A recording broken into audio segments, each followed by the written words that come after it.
This world is awfully big. Girl, this time you're all alone. But it's time you started living. It's time you let someone else do some giving. Love is all around, no need to waste it. You can have it down, why don't you take it? You might just make it after all. You might just make it after all.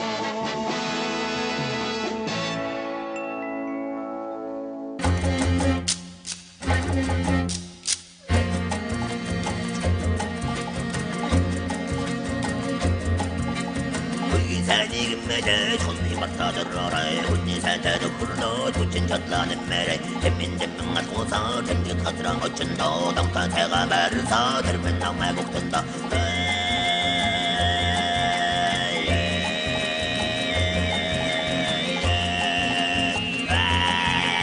I was gonna say, I'm so glad we could pull you away from episodes of Taxi or whatever, you know?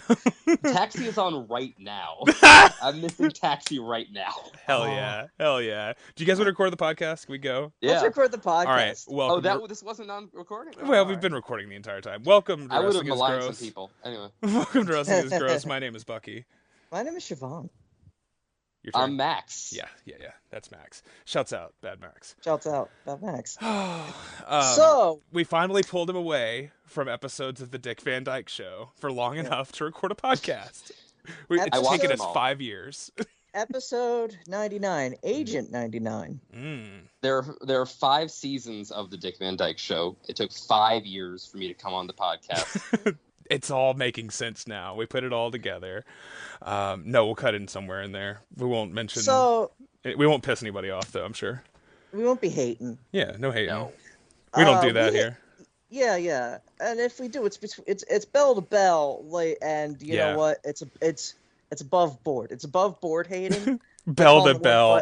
I love it when they say best wrestler bell to bell. Okay.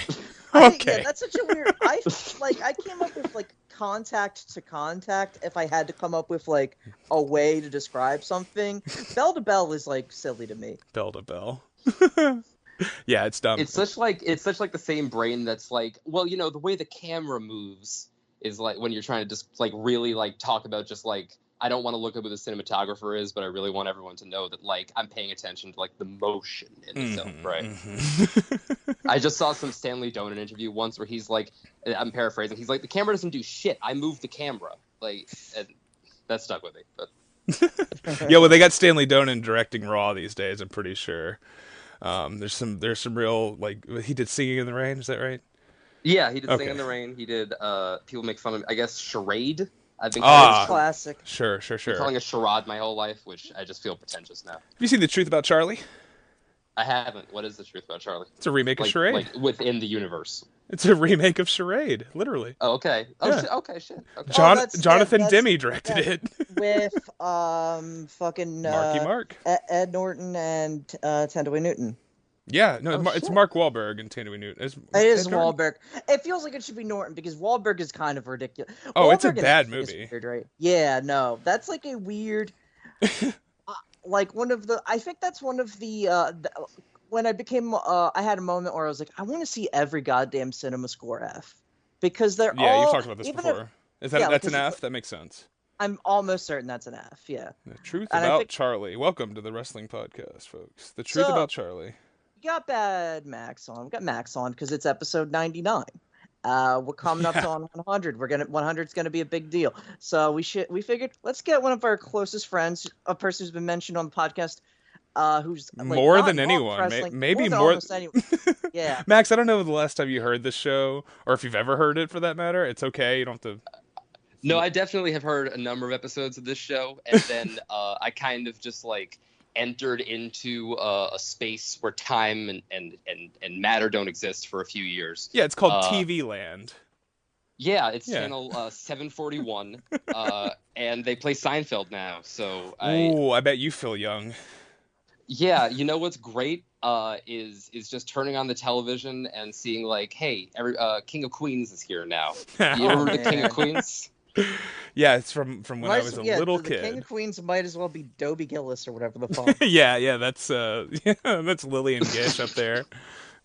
Oh yeah, it's a pleasure to have you. We've never recorded a podcast together. To be here. No, this is the first podcast that I've ever been on that's going to be released to the public if everything goes well. Wow. What? All right. So what happened to the last one? So this is the third podcast that I'm on, temporally. The first one I tried to record with my friend when I was in high school, and it was exactly what you would imagine it would be. Yeah, never record a podcast with a friend in high school. No, we had like, actual guests on from another podcast, and at one point, I don't remember what the context was, but he basically said, "I wouldn't do any of this on my podcast." And so that was kind of the end of that experiment. Yeah, it was kind of a horrible dick move. Oh no, yeah, like you say like, okay, constructive criticism off fucking mic. Sure. You know. I mean, we've never had podcast. Your brand is not going to be that tarnished, man. It's fine. I am 16 years old, right? It's like I know, like the blush of youth is coming off my rose or whatever the fuck. But like that's how they say that. Yeah. That's how everyone says that about a 16-year-old boy. But you really don't need to be that mean to me. It's crazy. Yeah, that's nuts. I mean, that was a different time, though, right? Obama and whatnot. You were allowed... you know, we had no idea. The death panels were everywhere. They were just flying around. Those were the days. That's a different show that you like, right? Those were the days. So now, because we're circling that century mark, we thought we should return to a classic subject of ours, and that is the one, the only, the king, Nick fucking Gage. The fucking god of this shit. So that was always the plan. Originally, when we were in the very early stages of the podcast, we were going to have Bad Max on, and we were going to talk about the Nick Gage, Matt Tremont trilogy of 2017. And then you came, and then it's like, then you realized that you pretty much hate talking about any rematch on a pod. You can't do a series like that. It doesn't work. It's not that. It's not as fun as it could be. I think if we did the first two Tremont Gage matches on one episode, it would be okay. If we did the third, we would die. I mean, it's got to be like a 3-part. I like that third match a lot, but it just ain't gonna happen. Well, it's just important to cover different people. To have to be able to move forward with the discussion and not have it be like, well, this is what relates to that match and this is what relates to the other match, because that's not a good podcast. It just isn't. Yeah, if you want to develop a story, a tapestry is better, and sort of touching on having a bunch of touch points, it becomes your tapestry as opposed to just boom, boom, boom. It's all, and then sort of like the mirrors or whatever the fuck, the wilderness of mirrors of these free matches, all in the same fucking building between the same two guys. Are they all in they are in the same building? Yeah, they're all Game Changer World. The best fucking venue. R.I.P. Game Changer World. It's so cool. I love that venue. Yeah, I think the Game Changer World chicken poisoned me once, but like that's completely on me. You were at one of those matches? Is that why we were doing that? Yeah, because I went to a tournament, Zandig's tournament of Survival 2. Sure. Back when it had the proper branding. He's on the hooks. Oh yeah, he was on the hooks. No, Schlack's on the hooks. Schlack's on the hooks. Well, yeah, when Zandig was on the hooks, we were all children, so. Yes. Although I did go to a show that year. That man might end up back on the hooks. Yeah, he might be on the hooks right now. He's always on the hooks, like in his own heart. Drinking a beer. That's the legendary, of course, the legendary promo we talk about all the time. No, you were there for that. That's excellent. That's a great show. That is a wonderful show. That is the one where Gage beats the shit out of Jimmy Lloyd. That's his first one coming out of prison the second time, right? Yes. For that to be the first match, that was like beyond anything I could have ever hoped for. Just like watch that happen immediately. I cannot imagine the atmosphere in that dark, like shitty building. It always looked it was so evocative on film, or on video, not film. Yeah, like it would look great on film, I'm sure. World is like somewhere between like a high school cafeteria and an opium den. Yeah. Independent wrestling, especially death matches. It's like a location from a Gaspar Noé film. It's like an incredible fucking vibe. It's great. It's painted a color of red that I think they only sell to like governmental bodies. It was a cool place. R.I.P. We're not talking about it today because today we're talking about the 2015 Nick Gage Parole Tour. Yeah. This halfway home part 1 is what you christened Yes. it. I christened it that in the event that we do a 2017. Yeah, no, We it's a don't great need idea. to, but either way, I figured that works. I think halfway home part 1 is a great name for anything. Yeah. Because it implies that once we're done with it, we're halfway there. So, 4 matches. Max, I didn't have time to watch the Jaka match, which I did. You know, you've seen a Jaka match. They're all good. Sure. He's got his That's vibe. really the Fun main thing guy, but it's what it is. I mean, They're I good. was. I had a good fucking time watching it anyway, though. I want to watch it. I saw it back in the day, and I was excited to just dip our toes into a little Beyond because we never talk about Beyond. I can imagine. It doesn't seem like the kind of thing that would come up a lot. You don't really like. I don't know In if terms it of like ever the has. deathmatch workers they've had there, is like I can't imagine you guys talk about Stockade like as much as I think you might. Stockade. Oh well, if we, god damn it though, if The we David did Starr do, match. if we did do 2017 Gage, the Nick Gage Fight Club Open Challenge with Stockade would actually. That's a good match. Yeah. That's- Oh yeah, of course. That was one. That might be the hottest single moment of that run because it just happened live on fucking Facebook on a Saturday night. Oh right. That's where And it's. we're just all. It's like what the. And there's nobody Yeah. there. There's no crowd. No, yeah, it's at the compound. And yeah, the GCW like, Yeah. compound. Oh, that's a crazy match. I haven't thought about that in years. that's- Yeah, they No, they me go neither. That was outside. incredible. Wow. Yeah, I remember That- watching that that on was- Facebook. that might have been that's like the peak of that as like an event. Peak Facebook.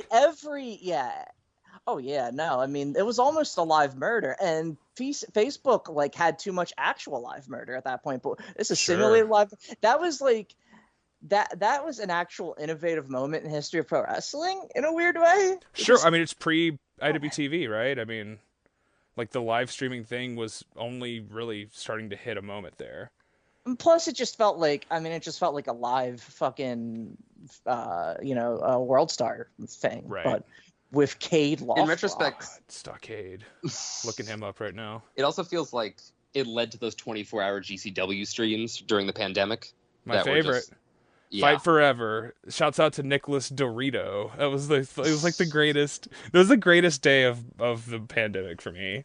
And the hour plus long Deppen versus Jordan Oliver match. 2 hour Iron Man. 2 hour. Sorry, I said hour plus. It was 2 hours. Yeah. I forgot it was right. 2 Decided hours. to go an extra hour. in the They middle just of went, it, right? yeah, because they were saying like 5 more minutes, and then Jordan Oliver was like, no, 1 more hour. What a guy! Great guy. There's really good clips. Did I apologize on the show for calling him the White Taichi? You think didn't I did. apologize for it. You did call him that on the show. I don't think you ever apologized. Oh, you maybe. No, I didn't realize he was actually mixed race, and now I want to say, Oh, right. he's not the White Taichi. But he is a Taichi. He's an He's a- American Taichi, and being Taichi is cool. But I never meant to. It's not an I just apology thought for he the was a one. It's white apologies man. for the other thing. Okay.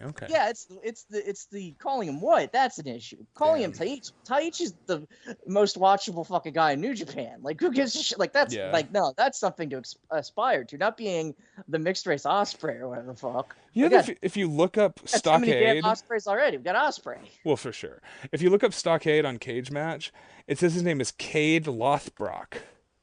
Changed his name to Cade Lothbrock around It's sometime in 2020. Kaide What? Lothbrok. Cade Lothbrock. Is that like some sort of like Irish folk hero? Like, is there like Yeah. is that like Gotta some be. deep Cucullin stuff, or like is that just like a terrible yeah. real name? I mean, he's still wrestling. He wrestled in Binghamton a couple times for Excite versus the World, whatever that is.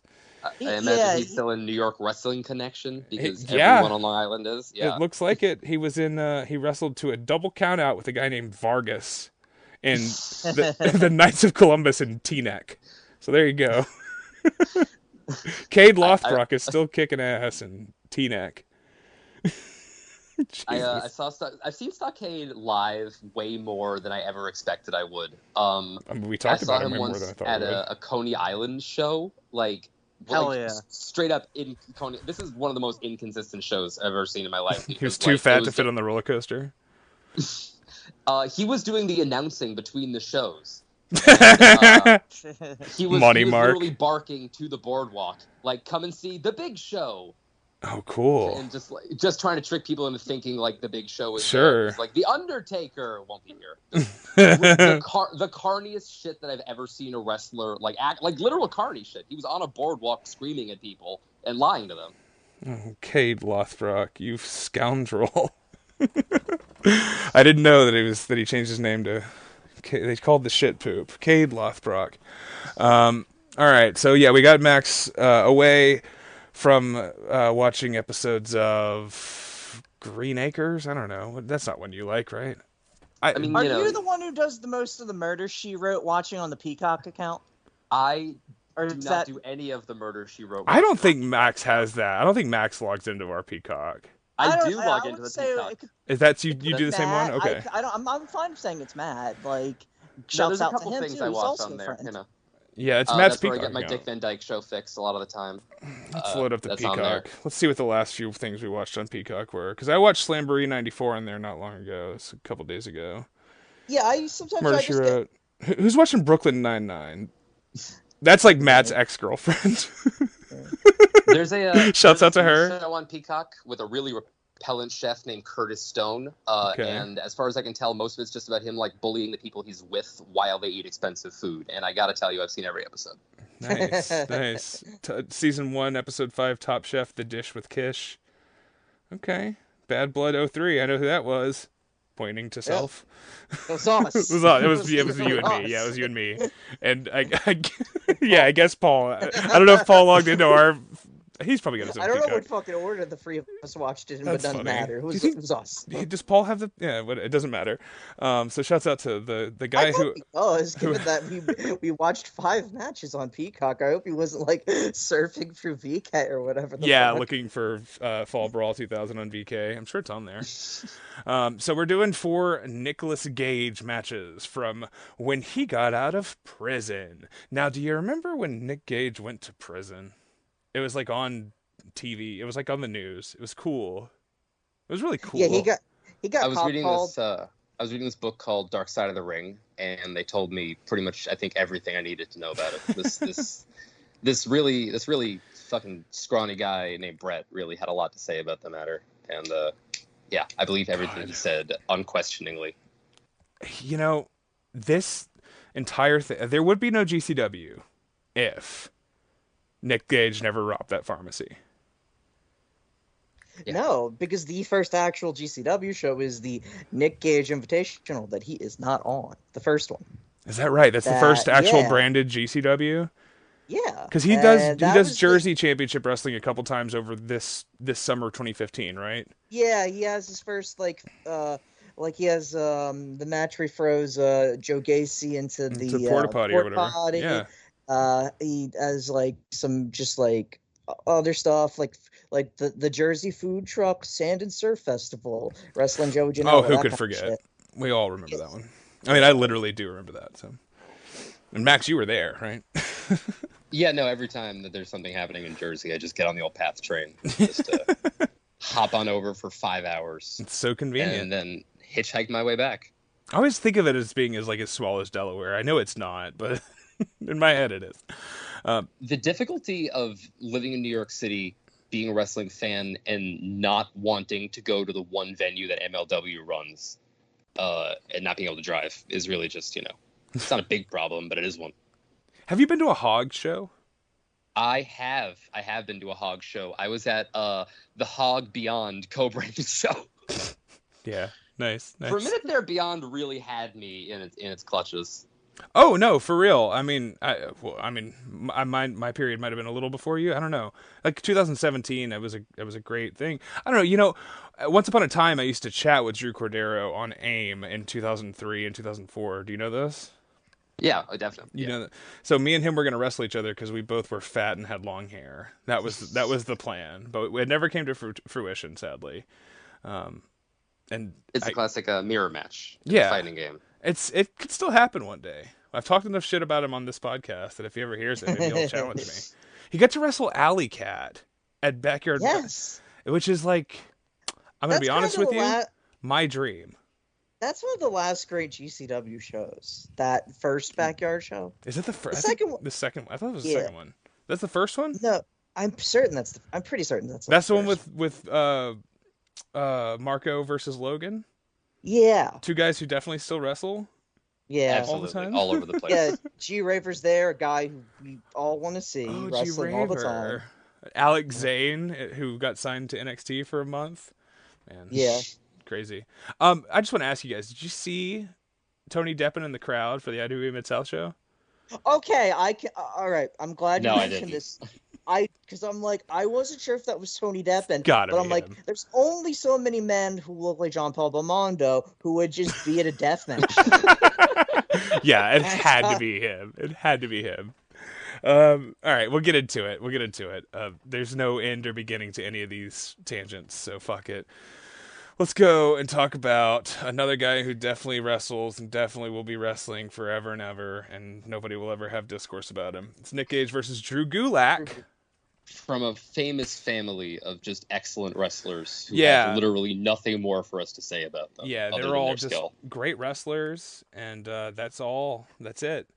This is from One of my, the leader of one of my favorite stables of all time, Catch Point, featuring such men as T.J. Right. Perkins and Fred Yehi and Matt Riddle. That Chris nobody Dickinson. Chris Dickinson. Hey. That nobody Mhm. has anything problematic. They've nothing. They've not. bunch of good they're just guys. no discourse about Yeah. them ever. Catch No. point, they catch strays. I mean, it's not fair. Honestly, it's not fair. It's fucked up that they're all like that. Almost everybody in that group is like has like issues that. But when like I used to compare them to like Ring Conf and be like, yeah, Ring Conf is like the version where they stole the Jewish guy's idea and made it like oddly Nazi-ish. Right, What's and the those difference? guys all have at They're least all doing great. 350,000 minimum at this point, according to Fightful. So good for them. Although I like all the guys. Not as wrestlers, Thatcher. man. Thatcher, Thatcher had his moment, but he's still like he's still viable. yeah, and He he's could come back somehow yeah, if he yeah. really wanted to.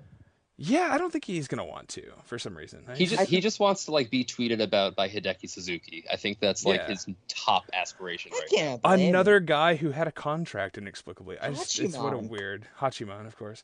Didn't Kendo Cashin work there for like Kendo minute? Kendo Cashin was in fact a WWE employee, and he had something that we reference in my apartment like once a week, where he came back to Noah and he had a segment with Nosawa where he had. I love and that he that's was something that introduced. happens. And he comes in and he's wearing a shirt that says "fired" on it, and Nosawa goes. He says, "Yeah, I was fired," and Nosawa goes, "Yeah, look at the shirt, fired." This is in the middle of, and that's just the classic Kendo Kashin legacy. Just this man who spent like 70% of his career working his matches like he's drunk, while Yeah. also wrestling like Masakatsu Funaki. He is such a trap, as far as I can tell, for people who just like do not like, who are like, I have absorbed a certain set of opinions about a certain number, like the people who don't like Loki, like to just use shorthand, right? Also Yeah. are like, well, I don't like Kendo Kashin because I've read the ROH story. Like who Right. gives a shit? Who could begin to give a shit, right? Like I know that Oh, person exists because I've Doing seen that things person that tweet. piss off Gabe Sapolsky is actually a plus. Yeah, for sure.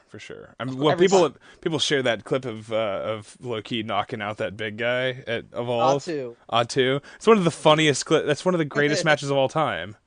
It's like what, When like Loki blew up Daga's ear, that's the best Daga match ever.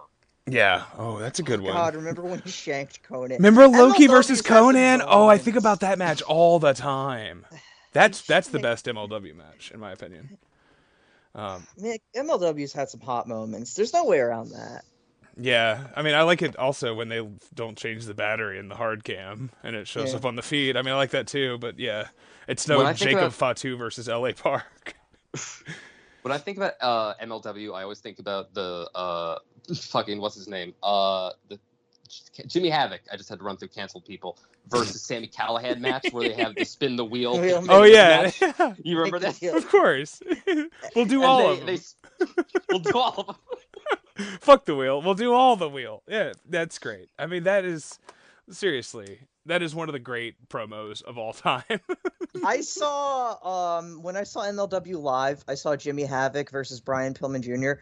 and Jimmy Havoc was managed by Priscilla Kelly. And you know what? That's another Free People where there's no discourse ever about them. Sure. Isn't it about just bell to bell, baby? Yeah, he's a hot prospect, that Lexus King.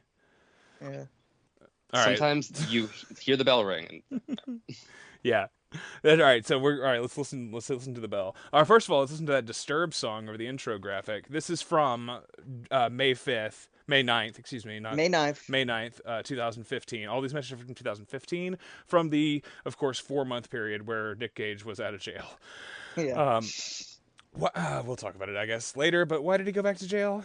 He wasn't allowed to cross state lines, and he did, or something. They saw him on an iPay-per-view. I think the rumor at the time was that he pissed dirty.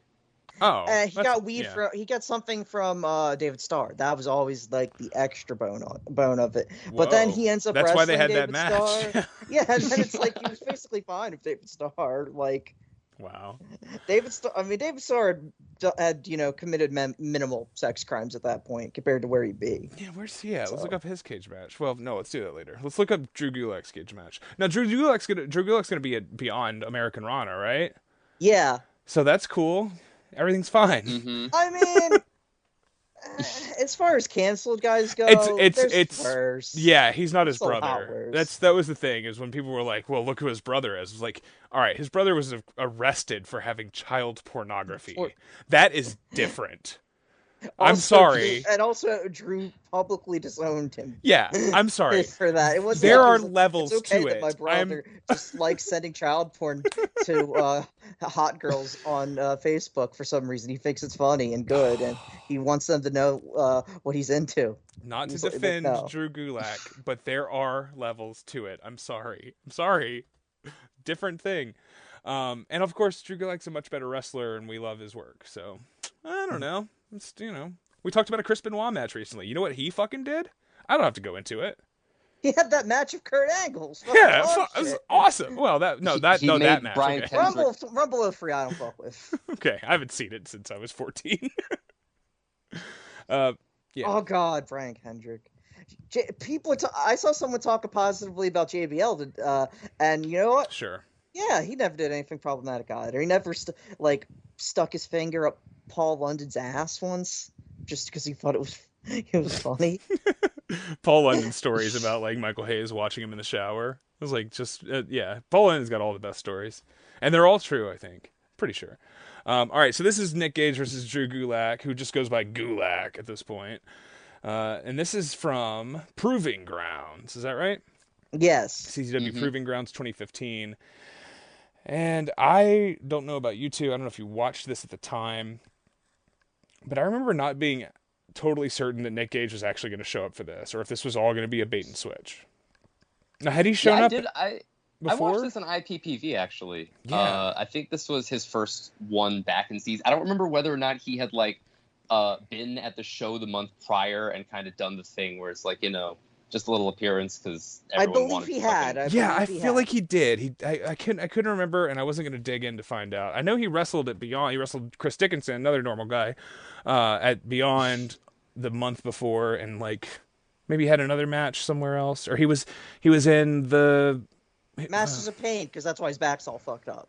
Oh, those are fresh. I guess I just thought those were regular, and he had those for years. No, yeah, he wrestled Ron Mathis in the final, and I forget. I think Sid Fabulous. So I don't think I've ever seen a fucking match. Sid Fabulous? Yeah, I don't know what the fuck that is. I've never heard I know of who that. Ron Mathis is. Well, sure, Ron Mathis.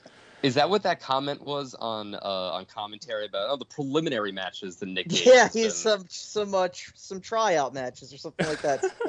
To get himself into shape, and it's like he's covered in fucking scars, man. That's hilarious. You can take it back a notch. So Justice Payne comes out with Nick Gage and hugs him, which made me really happy. Yeah. I got almost emotional when I saw him because the IWTV player froze up. He shoves Dewey out of the way, and then that was the best fucking part. And then it cuts back in. My player started working again, and it was Justice Payne inexplicably in a shirt the same color as Dewey Donovan's jacket, like a lime green shirt, and I was like, oh, and then I was like, oh. Now, Max, you know that recently it was the news was broken to me on this very podcast that Justice Payne died by suicide when he jumped off a bridge. I was aware of this at the time, actually. I'm Yeah. not sure how, but I was. I was thinking Did about you it. watch the Dark Side of the Ring episode? That's Oh, where I it guess was, that's how. Yeah. Yeah, I still haven't actually seen the Dark Side of the Ring episode. I Yeah. guess because I just don't want to see Cornette doing his Mud show bullshit. I like watching big muscular man fuck my wife. It's literally true. I am a cook and I am proud of it. I just don't like watching them hurt each other. When he was in the ring, it was like he was some kind of firecracker. But outside of the ring, he wanted money. And that's where it got hard. Yeah, he is. It's so crazy to watch him on those now because you know how nuts he is. I mean, not just the wife thing, but like the podcast and the little cartoons, where the little racist cartoons that are drawn first. This weird like shock jock like Jim Cornette thing where it's like, dude, Yeah. I couldn't give a flying fuck about your opinions about current wrestling. Tell me about fucking Klondike wrestling promotions from 1952. I thought you were gonna say Klondike Bill. Let's talk about Klondike Bill. Fucking A.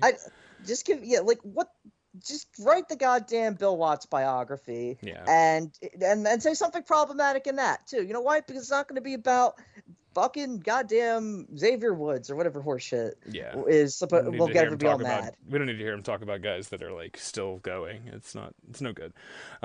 So yeah, I got sad when I saw Justice Payne. Yeah.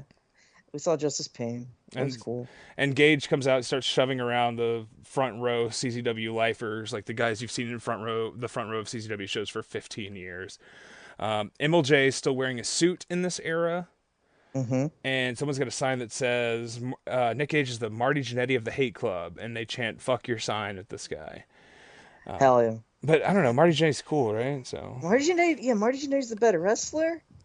Also, This was before the Justice Payne, Janela match, so nobody knew it yet. that's true. It was before that comeback. Also, Sean and Justice Payne are also both big bitches. Yeah. Biggity. But And Gage will outlive, just like he outlived Nate Hatred, he will outlive, just like he outlived both of them. Just like that, Marty Jannetty will outlive Shawn Michaels, is what I'm trying to I can only say. hope. Yeah, I mean, have you seen him lately? Did you see him bringing it? What was the rapper that he was like, come over to Sexy Dad? Red? Sexy Red. She's a rapper? That was weird. Yeah. Okay, I don't know about all that. You're not one for popular culture these days. Can't say I follow it at all, honestly. But I Not did. like me. I'm out there watching the Dick Van Dyke. That's every right. other night. Now, was Sexy Red in an episode of Three's Company?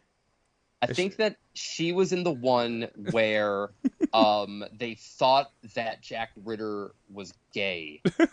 It only aired once. It's the only episode that does that. Yeah. I still have a Man, violent Sexy reaction. Red and Mr. Furley. What a combination that would have been. Okay. All right. Sexy Red is just the kind of thing that like you get to call a side character on one of those shows. Sure, And just nobody sure. bats an eye because it was the 70s and everything was a nightmare. She's not even credited. It's just a cameo. All right. So Gage takes his shirt off. Whoa. What the fuck? No, before, all right. So before Gage went to prison, I never saw him without his shirt on. And then after, in 2017, he also never took it back off. But for this 4 months, he's ripped and he looks crazy. And Yeah. it just presents such an aura, and that's the whole thing. Like, oh, you go to prison, you start working out, or you read a bunch of books. You pick one or the other, and he picked the working out, obviously.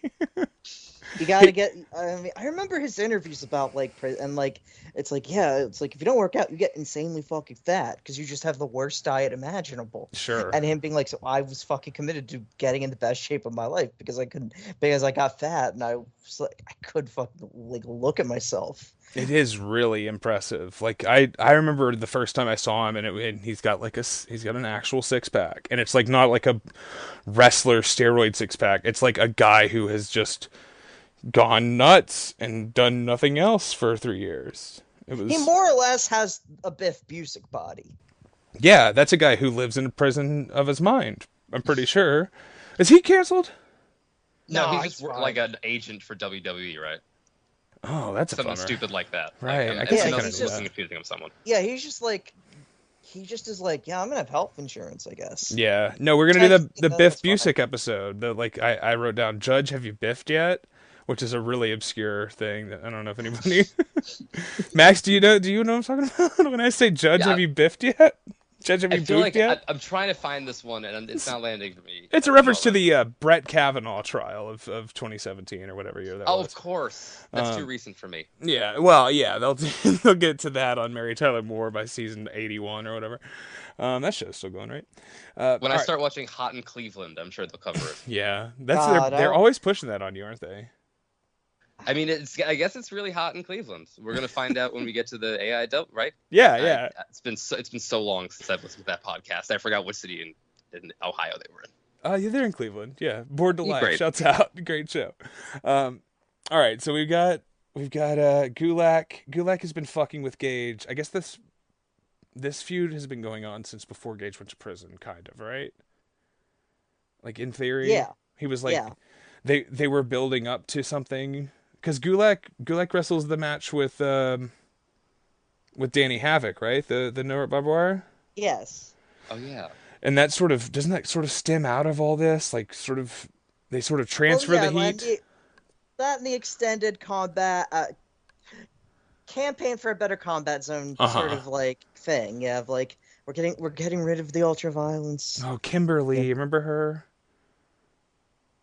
How could I forget? She was a part of that, wasn't she? She was part of the. Yeah. Okay. I think Greg Excellent was in there, right? Oh man, he lost a lot of weight. He looks like a weird guy now. Is he still wrestling? I hope he's still wrestling. Yeah. He was on. I think the last time I saw him was a couple of years ago. But Yeah, he it's was been a couple of years. It was like the Tremont Onita weekend. Yeah. That's where we were all like, oh, look how skinny. Weird. It's insane how one of his big spots was like shove a woman wrestler's face into my crotch, and yet nobody. Oh, yeah. Like he's gotten away apparently outside of that. It was right? a work. Hey, it's a work. You can always chalk it up to work. The worse you are in the ring to win. I'm not going to finish this thought anyway. Sure. No, I mean Joey Ryan is actually a bad guy, so if it would doesn't really follow. Yeah. He could have gotten away with it if he just hadn't done a bad thing for real. Nobody's canceling Dan Shokudino, I don't think. Fingers crossed. I'm not sure actually. Really have no idea. Fingers crossed. Crossing my toes at this point. All right, so Gage throws the referee out of the ring, reminiscent of Joe versus Necro, right? The greatest way you could start a match. They brawl like maniacs to the floor. Gage scoop slams Gulak into the crowd, over the heads of the people in the front row, and just into the dark abyss of Nem Floyer Skate Zone. And it's... I kind of like the Skate Zone as a venue, except that they never actually used it well. Oh, well, yeah, It's CCW sucks venue. at this point. It's a terrible... They were a terrible company, and they had no idea... Indeed had no vision. Like, literally no vision. They're they're extremely established brand that is flying by the seat of their pants, is the way I'd put it. Because it's like... Because he doesn't have vision. He's a producer. He's like, yeah, Sammy Callahan, I'm behind that. And then it's like he has Jimmy Havoc win Tournament of Death, and Davey Richards get the CZW title in Seattle or something, and you're like, that sounds good to me. That's a couple years after this, right? That's 2017. That 2017's a bizarre year. Yeah. The retrospective run CZW had from like around this point, like with all of like the indie super workers, like the fact they did the first Speedball Busick match like Shane Strickland Oh, yeah. just being the Wired champion like 4 times or whatever. Like even all the Leo Rush stuff that like nobody ever thinks about the Blackheart Leo Rush. We all famously remember his run as the Blackheart. Like he's still kind of doing that, sort of. He's still doing like zombie spots on some, like he's apparently, yeah. Apparently, he wants to bring that to New Japan now. Well, so he can wrestle the Aswang. Yeah, I don't know if I'm pronouncing that right. Now, yeah, you nailed it. Yeah, and now you've made that sound like a hell of a good idea because that, at least it's not goddamn fucking not Ospreay. I mean, look, I'll take Ospreay over House of Torture. I'm sorry. I will. I would too. If Ospreay started doing shit like that, yeah. No, Dick Togo. That's not Dick Togo. That's another guy. They replaced him. That's some body snatcher shit. That's Tick Dogo for sure. All right, so they're out in the crowd of Nim Flair skate zone. Gulak slams him into the boards, which again they didn't utilize any of this that well. We get headbutts. We get punching, great punching. Someone hands Gage a kendo stick, and he hits Gulak over the head with it. Gulak actually no-sells the first one, and then he sells the second one. And then this is where I wrote down, oh yeah, Gulak's canceled now. Like, because I had forgotten up until we got 5 minutes in, and I was like, oh right, Gulak. Should we be talking about this? It's fine. Obviously, we don't care. We did a Chris Benoit episode, or not an episode. What if we did a whole episode? We did a Chris Benoit match for my birthday episode because I thought, what a better way to celebrate my birthday than to talk about this guy, and I don't regret it. I don't regret it at all. Why would you? No, it was great. I got to do no vector for my regret. Dusty Rhodes impersonation. It was wonderful. It was a great time. So he hip tosses him into the third row. Maven Bentley's there in a cornflower blue polo shirt trying to maintain order, but he gets shoved to the floor. And the crowd's scattering, like the crowd, like the classic, like the seas parting. It's like Brody and Abdullah are there. It's really, really awesome. And it's all going really fast. And then they end up... all of these matches were so goddamn fast. Like, he is moving at an insane speed. Yeah. Oh yeah. Well, I mean, the longer ones. Well, the Scott Summers match has got like a deliberate intro, like opening, but like it is really. I mean, he's showing patience with his work. Obviously, I mean, I don't know how long the John Wayne Murdoch match goes. It's easily like 45, 50 minutes. 40 minutes, goddamn! But it doesn't feel like it. It's actually really. It really doesn't. No. But this one's just fast and furious the whole way. And let's see here. They get back in the ring. I do think that the scars and cuts all over Gage's back are just beautiful. It's like a masterpiece of a painting on his shoulders, because you don't usually see. I don't know. Maybe I guess deathmatch wrestlers often don't just have their shirt off right after doing a tournament like that, so you don't like see the fresh cuts that often. I don't know. I can't think of a case where I just could see those types of blemishes on a person's body unless they were from earlier that night in like a tournament. Oh yeah, they just look horrendously nasty. Like it truly is like just like cupping scars, but like active. Yeah. Then none of them open up either. I mean, it's it's not like he suddenly has torn open all of his wounds. They're just there and they just look horrendous.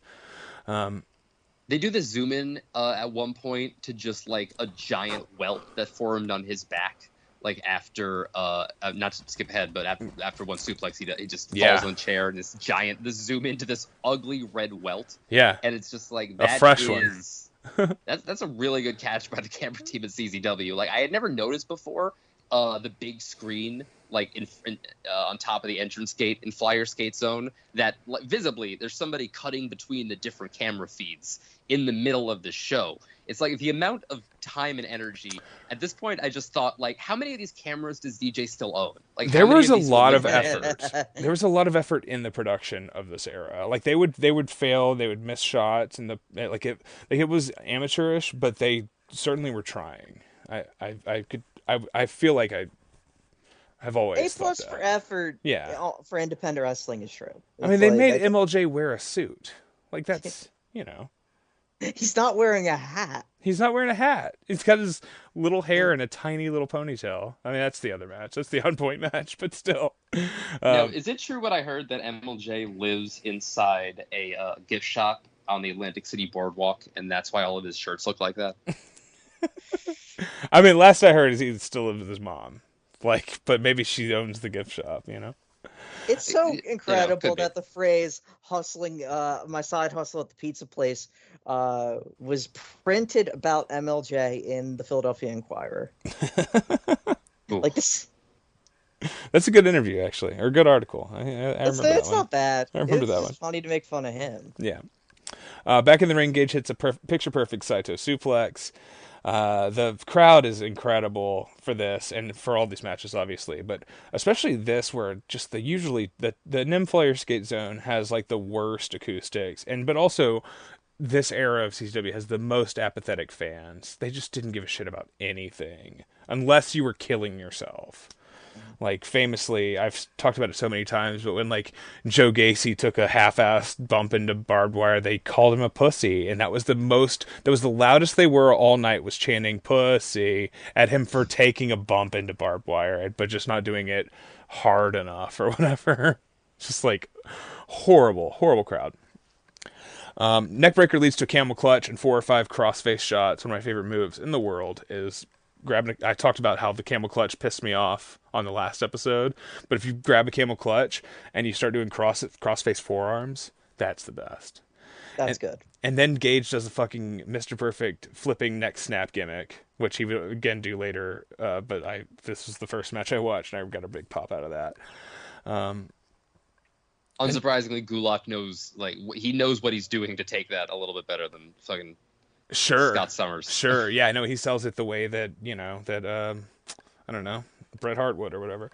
And then Nick Gage grabs a Boston Crab, and I was thinking maybe they had Coliseum home videotapes in the Eastern Bloc of whatever, wherever he was in prison. He puts Gulak in the corner, kicks the inside of his leg twice to lower him, which I thought was a really cool setup for the face wash. Gulak gets up quickly, drop kicks him, beautiful drop kick, and then the always awesome Drew Gulak scoop slam into the ropes, targeting the legs. Oh yeah, Such a good move. Who was the first person? Like, was Gulak? Gulak wasn't the first person to do that, but I feel like the casual throw them into the ropes, kind of, so their legs take damage as well as taking the bump, like the lower back or whatever. I feel like Gulak kind of popularized that. Yeah, it's something I feel like we definitely had to have seen Finlay or Regal have done back. Right. And then like guys like who think like them, like Yehai would do that too. Like just the Catch point. It's just that aggressive, like, think of the way think of the whole of the ring as your canvas kind of stuff, like, which is like not even just like a technical thing. It's like an approach to wrestling that we all fucking like. And also think about like damaging more than just the one part of the body and doing multiple points of pain. Very cool. Drew Gulak. I always have to imagine, like, in the innovation or whatever you want to fucking call it of these moves, there's some element of like, what has happened to me by accident that fucking sucked? Sure. Yeah. What's the thing that I didn't expect to hurt so bad? Necessity is the mother of invention, and necessity absolutely. is often informed by shit that sucks dick. Yeah, that you didn't, like, I had no idea. Oh, shit. Gage powders to the floor. Gulak falls with a beautiful, harsh tope suicida, like a real good one. That's real good, yeah. Chair shot to the back. In the ring, he chokes Gage with the bottom of the chair, like the leg of the chair, and then does a series of like basic holds on Gage, drawing boos. But he's also like clawing at the scars on Gage's back, or it's not scars, the fresh wounds, I guess, from the Masters of Pain tournament. Yeah, he's just like pressing down on the lower neck and shoulders, and just like digging like fingertips. Almost, yeah, it's like almost like a back rake, where it's like, but it just sucks. It feels it's like a shoulder claw at times too. It's just also the kind of thing that you do because you're a dick. Yeah, it's big brother behavior. Yeah, you want to, which I guess like, humiliate your opponent with your like superior skill, even though in that kind of, it's like being someone who's like really good at sneaking in an eye poke. Sure. Yeah. No. I mean that's Gulak's sort of vibe, sneak in an eye poke, pull your drawstrings, just sneak it in on you. Fireman carry flops him down for a quick cover. Then Gulak bounces off the ropes and stomps him once, which is cool. And the next time he bounces off the ropes, Gage just pops up, hits his Arn Anderson spinebuster, which is awesome. Gage takes him up for the super sack of shit, the avalanche fall-away slam for 2. I hate the commentators here. I hate Dan Black. Is that right? Dan Black and I think it's Jake Black and Dan Crowley. All right, we'll just put them together and call him Dan Black. This is such a very weird. The CACW commentary team completely loses personality for the entirety of the rest of the promotional run post Eric Gargiulo, which is astounding. I mean, I think MLJ is okay at times. What'd you say? I think MLJ is okay at times. I was actually gonna say I'll give Emil something. Like Emil's distinct. Yeah. I never found that these guys distinct. Like Ace Delic and like I don't just Ace Delic who don't. Yeah, all these there's just a lot of people who like they I only remember that stand name. out because I remember seeing they their have name. Stupid names. Yeah, you remember seeing their name. Like, yeah. Okay. That's a stupid name. I kind of remember that. Know this guy's name so I could be like, oh, it's not. Yeah, it's well, yeah, okay. You remember them purely so you can say they sucked. Yeah. But you wouldn't be able to pick them out of a lineup Jake Black's of voices. Fucking Eric Gargiulo. Yeah. Or John Hitman House. Yeah. There's just a certain level of like uncreative anonymity that like a lot of indie commentators bring to the table, where it's like I really don't think that any of them have ever had the thought like, should I be different in any identifiable way? Because like clearly my vocal timbre isn't anything different from the other 95 people doing this. I only know how to do the one trick where like I say the body part of X so I don't like screw up the sibilants in my S's, but like other than that is really like where everyone kind of slots in. It's crazy how any wrestler is better than almost every commentator at doing the job of commentary. Yeah, we've got a couple.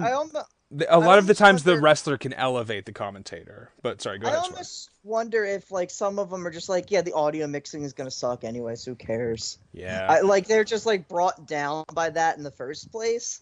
So that's why no commentary is always best. That's why when that on point match goes outside and they stop commentating, it's so much better. Like Dan Black, Jake Black, Dan.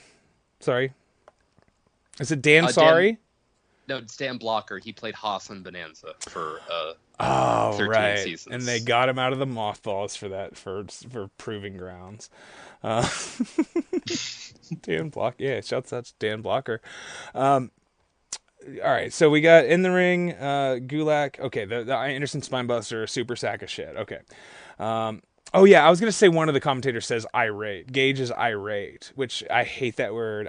That's a Vince word. Got to stop using irate. Got to stop using incensed. No one says these words in the real world. Stop using them on commentary. Vince is gonna go to jail. We don't have to keep pretending. Dan Cowie is what Cage Match says, but they could easily. Now was he in Bonanza? Not to the best of my knowledge. He's in Gunsmoke, right? He might have. No, yeah, it was Gunsmoke. Yeah, he was in Red Face. Yeah, he played the guy in Red Face, right? He was okay. Yeah, he the played Chief So and So. That show. Yeah. Okay. Big Brain Buster from Nick Gage. Gage then does a Hogan pose, or like a 80s steroid guy pose, which he earned it because he looks like a fucking. He looks great when he does it. Sets up the choke breaker. Hits the choke breaker. One of the coolest moves ever. And a move that I did in the backyard. It's a great move that you could kind of do on anyone, no matter how like big or small they are. If they're small, it looks incredible. If they're big, it still looks kind of cool, and it looks like it hurts really bad when they crack over your knee. I'm a big fan of the choke breaker. He doesn't go for a pin. He sets Gulak up in the corner and hits the face wash with a ton of impact. And I was thinking it was so cool that he got to wrestle Otani at that. Was that AIW? Is that right? The AIW show? I think so. Yeah, that's that collective weekend that had the AI. That was the one with Bishop versus Guarini, right? Yeah, that. Is that right? Because it was. Eddie who wrestled fucking Otani for Okay, AIW. so he wrestled him at Gage? Spring Break then. Maybe. Yeah. Good weekend. But maybe the best Mania weekend, actually. Gage sets up a table on the floor parallel to the apron, sets up for the pile driver off the apron, a la Rhino, but Gulak back bodies him over the top back into the ring. Gulak goes for a flying lariat. Gage catches him for a choke breaker. Gulak reverses it into an O'Connor roll with a bridge for the quick pin. They don't break the table on the floor. Awesome. It's kind of a theme here, where they set up a thing and they don't even do it. Chekhov be damned. This is cool, right? Like, they set up they're setting up a rematch,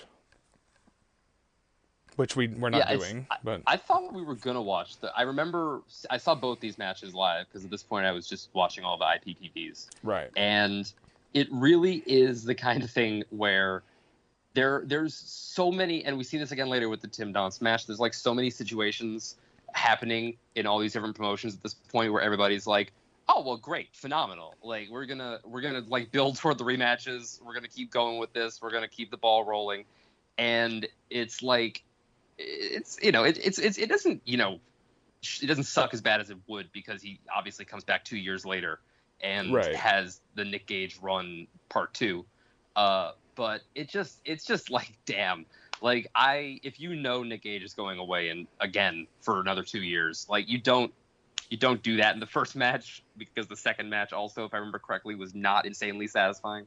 Yeah, I feel it's not no barbed wire, is it? What is it? Siobhan, do you remember? I'm looking now. Oh, from New Heights. I think it's explicitly or implicitly just anything goes, CZW rules. It's not, but it's not a big gimmick. It goes 8 minutes, 35 seconds. New Heights, famously a show that no one's ever talked about on a podcast. Yeah, I want to. Yeah, and like Gage tries to set him on fire and stuff. And something. Right. Yeah, shuts out New Heights. Dan Cowie and Mike Roach did the commentary for that one, according to Cage Match. Yeah, he cuts a promo on him afterwards and says, "It seems like ain't much has changed in this fucking company," which is kind of funny. Yeah, he challenged him to a rematch, ultra violent style. Now, Gage is in Tournament of Death the next month, and he's eliminated in the first round, which is so stupid. I mean, I get, like, they were putting over Connor Claxton, I think. Yeah. And it's Connor versus Deej versus Gage. Having not seen that, I presume the idea is that they're gonna like use that to build to Gage DJ, and that match is largely Gage Deej with Connor coming in and sneaking out the win, if I remember right. Yeah, well, this goes back to what you were saying earlier, where there was no vision in the company, and it's because DJ just clouded out any possible future by trying to think of where he could put himself in. Is that also the show where Zandig buries Deej alive? No, that's the one where he wrestles. I want to say Josh Crane. Yeah, Josh Crane. So it's 2016, I think. Maybe it's 2014. God. Jesus Christ, dude. The boss is back, right? Yeah, who knows? It doesn't matter. All bad.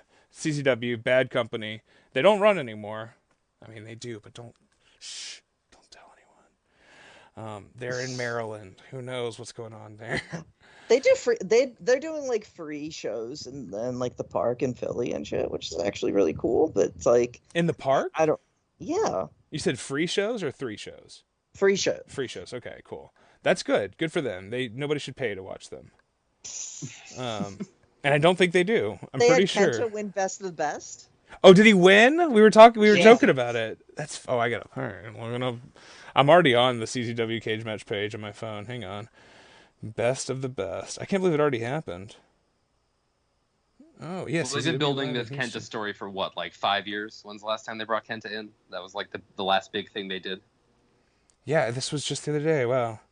Did he didn't. I was saying if we got lucky, we get to watch him wrestle Storm Grayson, but they didn't even interact. What a shame. What a shame. He beat Deshaun Pratt in the semi. Griffin, is it Griffin McElroy? Is that the guy from My Brother and Me? Oh. Mm-hmm. Yeah, I'm pretty sure he wrestled Griffin McElroy from My Brother and Me in the final of Best of the Best. Does anybody know that podcast anymore?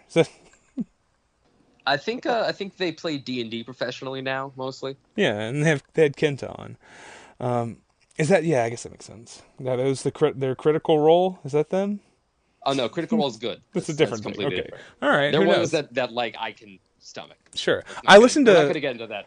I listened to 2 whole seasons of Friends of the Table. That's a good show, but I couldn't follow anymore. It's too much. Too many characters. And the episodes were all 3 hours long. So yeah, Drew Gulak. I do have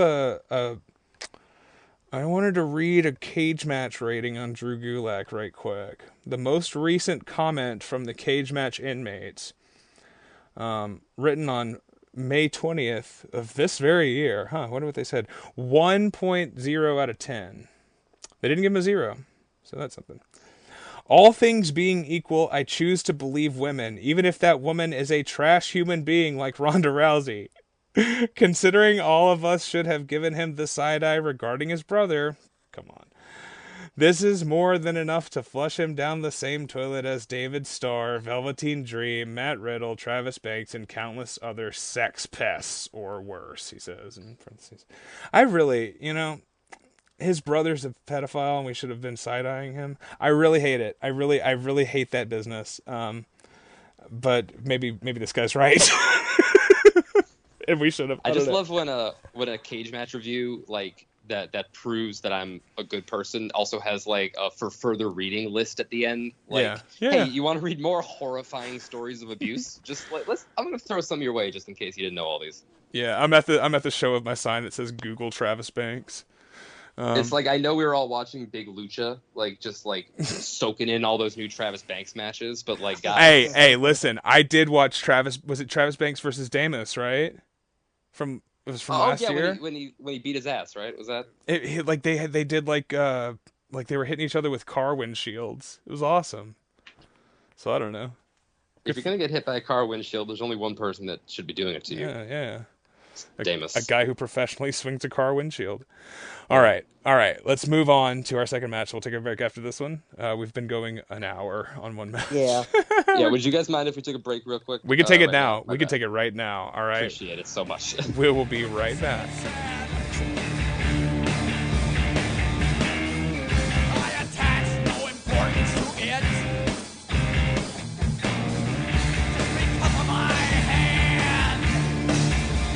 Because of my swivel little head. Could be a baseball player. Doesn't surprise me now. Even though we had a map. Took 3 days to find. Local rednecks there. Sailor from Pismo.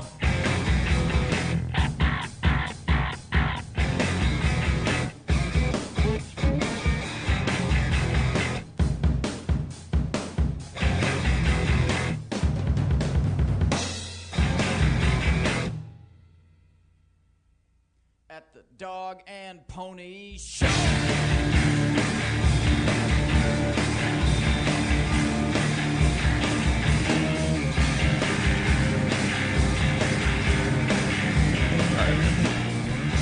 End of the night. CCW. Oh.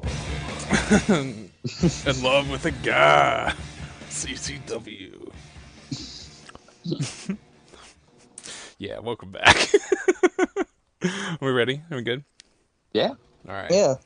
From IWA Mid-South, King of the Death Matches, from June 27th of 2015, it's Nick Gage versus John Wayne Murdoch. Before he was the Duke. Was he the Duke of Hardcore by this point? No. He's like a baby here. I mean, he's been around a few years, but like, I mean, he's been around a while, yeah, but he still looks very young to me in this. Yeah. There's this one guy who kind of looks like him, but like a Jesse Plemons version, who's like in a maroon shirt, and it's like he's just like. I mean, have you ever seen Mike Stocks? Doxy Stocksy? He looks a lot like John Wayne Murdoch. Yeah. He just looks like he does. Like he's a Midwest type of guy. Sure. Yeah. We are in fucking Charlestown, Indiana, at the American Legion Post number 1199. This is the Semi-final round. It said 335. American Legion Post 335 on the wall. So Cage match doesn't know what the fuck they're talking about. yeah, they're wrong. It says it on the sign outside, and I noted it repeatedly. American Legion Post 335. But Cage, they don't know what an American Legion Post is there. If the makers of Cage Match had it right, that would be the German Legion Post. You know what I'm talking about? It's true. If they had it their way. I was saying just the other Tog how they really don't know what they're talking about. Oh, Yestertog. If I remember it like it was just like Yestertog. I wonder how many people still think that it's like, oh, this is like weird, excessive Japanese like carryover, and this is because tag team. So this is tag 2, and yeah, because I did for like a year and a half. Yeah, I don't know when I figured out why it was Tog 1, Tog 2, or if I ever really quite. Is Tog day? Tog means day. Yes. Is it literally means day? I never knew for sure. I was like, is it part 1? I don't know. Who cares? Like Guten Tag, Oh, Guten Tag. That means.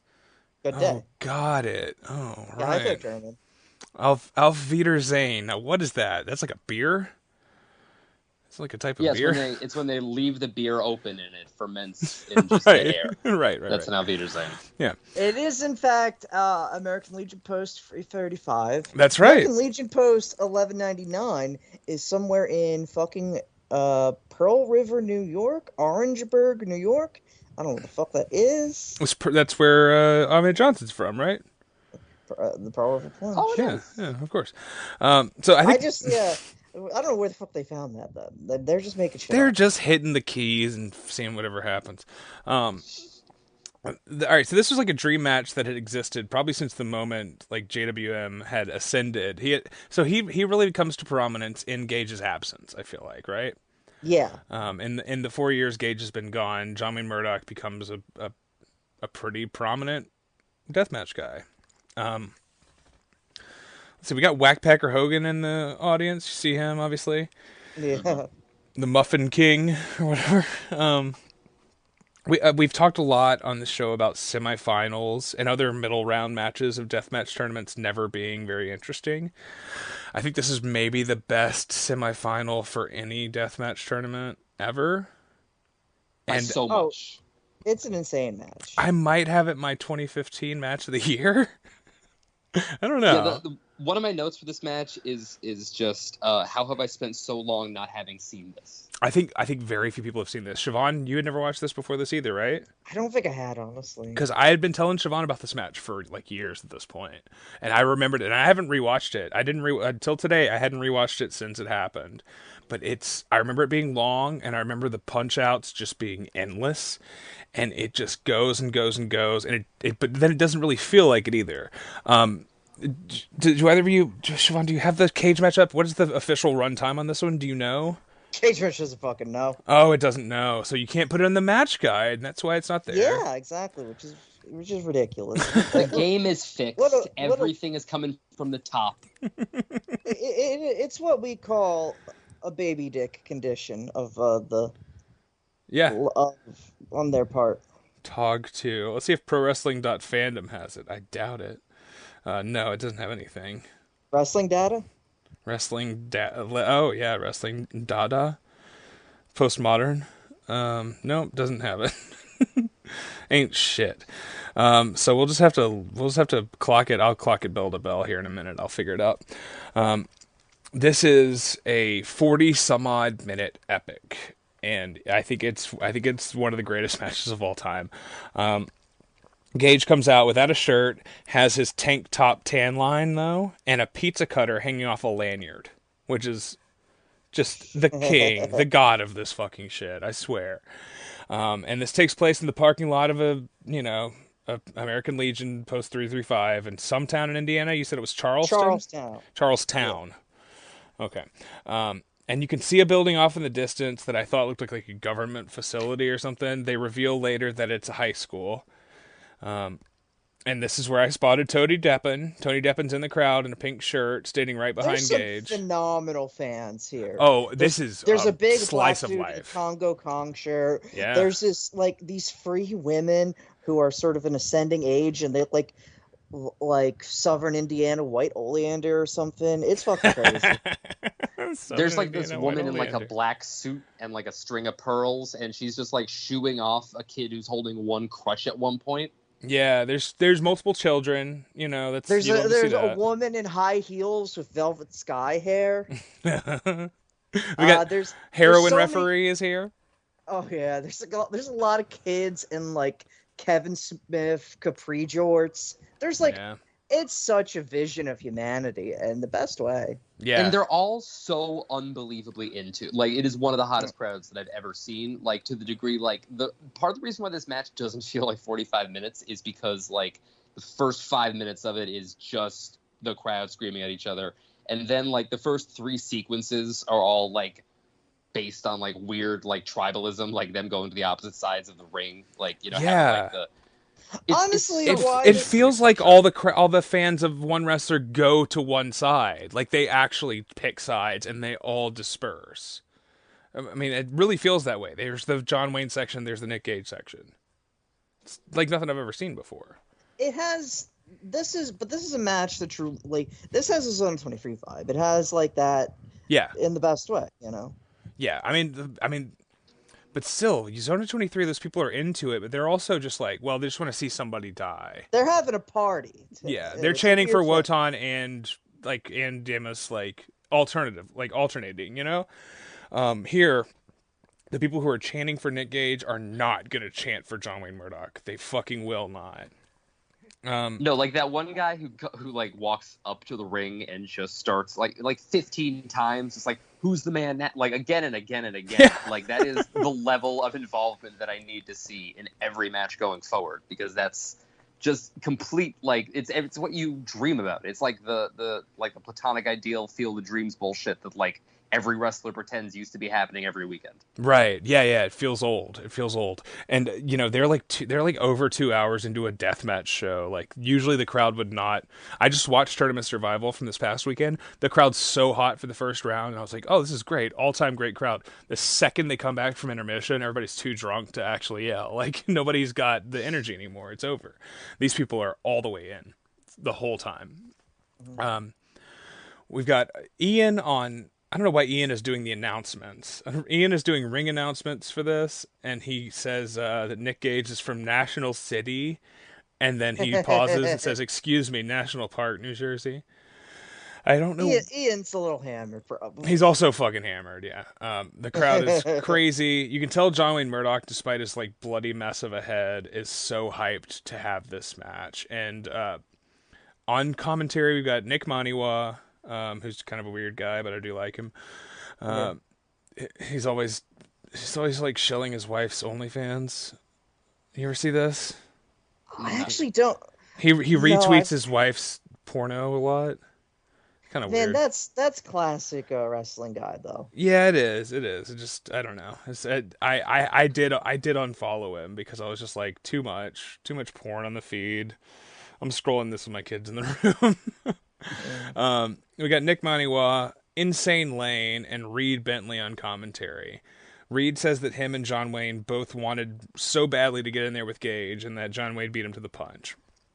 Now, by this point, Gage is like reaching a mythical level. He's been out of prison for 2 months, and every time he goes and wrestles somewhere, it's like making waves, and like small waves. Like, people were not paying that close of attention to him if you weren't already deep in the scene.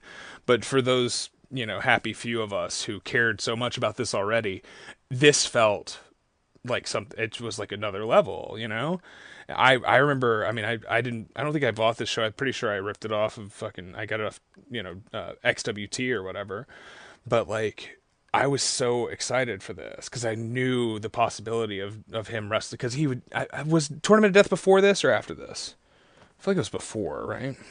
Fucking bring up Nick Gage's fucking cage match. Oh, I'm not 100% sure. Yeah. I just remember kind of being like, okay, this is awesome. But also I was kind of disappointed, like, over and over. by what they did with him, multiple places, and that it never felt like he was reaching the potential. Like the guy who died, because of blood loss from a light tube. Why is he not using light tubes? Like, why am I not finding the death matches? When is he going to wrestle in these death matches? And then this whole field was announced, and it was so exciting. I was, I'm a big IWA fan. People know this about me. Yeah. You as well, I know, Siobhan, but I just looked it up. This was This was 13 days after Tournament of Death. Okay, so I think I saw That's Tournament of Death, faster. Okay. and I was really I'm sorry. disappointed. That was the first day. This was 2 weeks even after Tournament of Death. Right. So I think I was really disappointed by him going out in the first round. Despite I think I do really like that Deej Connor Claxton match, but I remember being really disappointed that we didn't get to see more of him. I wanted to see more, and I don't think we had Masters of Pain. I don't think you could watch that yet unless you bought the DVD or whatever. So I hadn't seen that, and I don't think I ever have. But I was just so excited, and he really felt like another level, like a being beyond anything we'd ever seen, like Hulk Hogan or something. This is Hulk Hogan to me. So yeah, just incredible. He gives this pizza cutter to a woman that they identify as Miranda Hellman, and they say he's going to take her away from her husband. I don't know what that's about, but they describe it as being reminiscent of Bret Hart giving his sunglasses to a child. So, but yeah, I've always loved this match. I've been thinking about it for almost a decade, and I was so excited to see if it lived up to the legendary status I had built up for it in my mind. And I think you two both agree. It's absolutely the best. It's unbelievable. John Wayne Murdoch's little belt that just isn't holding up his pants at all is like the height of wrestling realism, as far as I'm concerned. He's got the classic like flat butt kind of thing going on, yeah. God, all of Nick Gage's opponents throughout this entire run of matches that we're talking about, they all make such interesting gear choices in completely different ways. Yeah, it's a smorgasbord for sure. All right, so we start with some wrestling. They do some wrestling.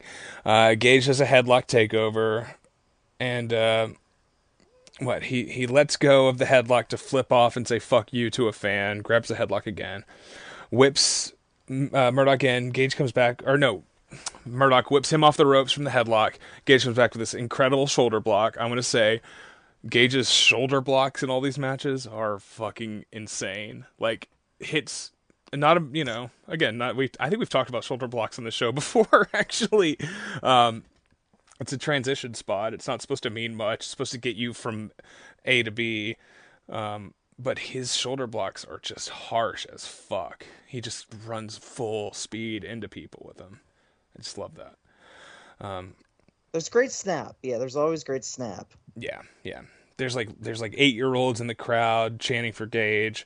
He gets an arm wringer on John Wayne and then uses John Wayne Murdoch's hand to mime giving him a hand job. You gotta love that. That's like wife beater moves, obviously. They wrestle around a little more. It's like totally fun, and it feels preliminary, but it also feels like they're they could do this all night. They might just have a regular match. I mean, they won't, but they could.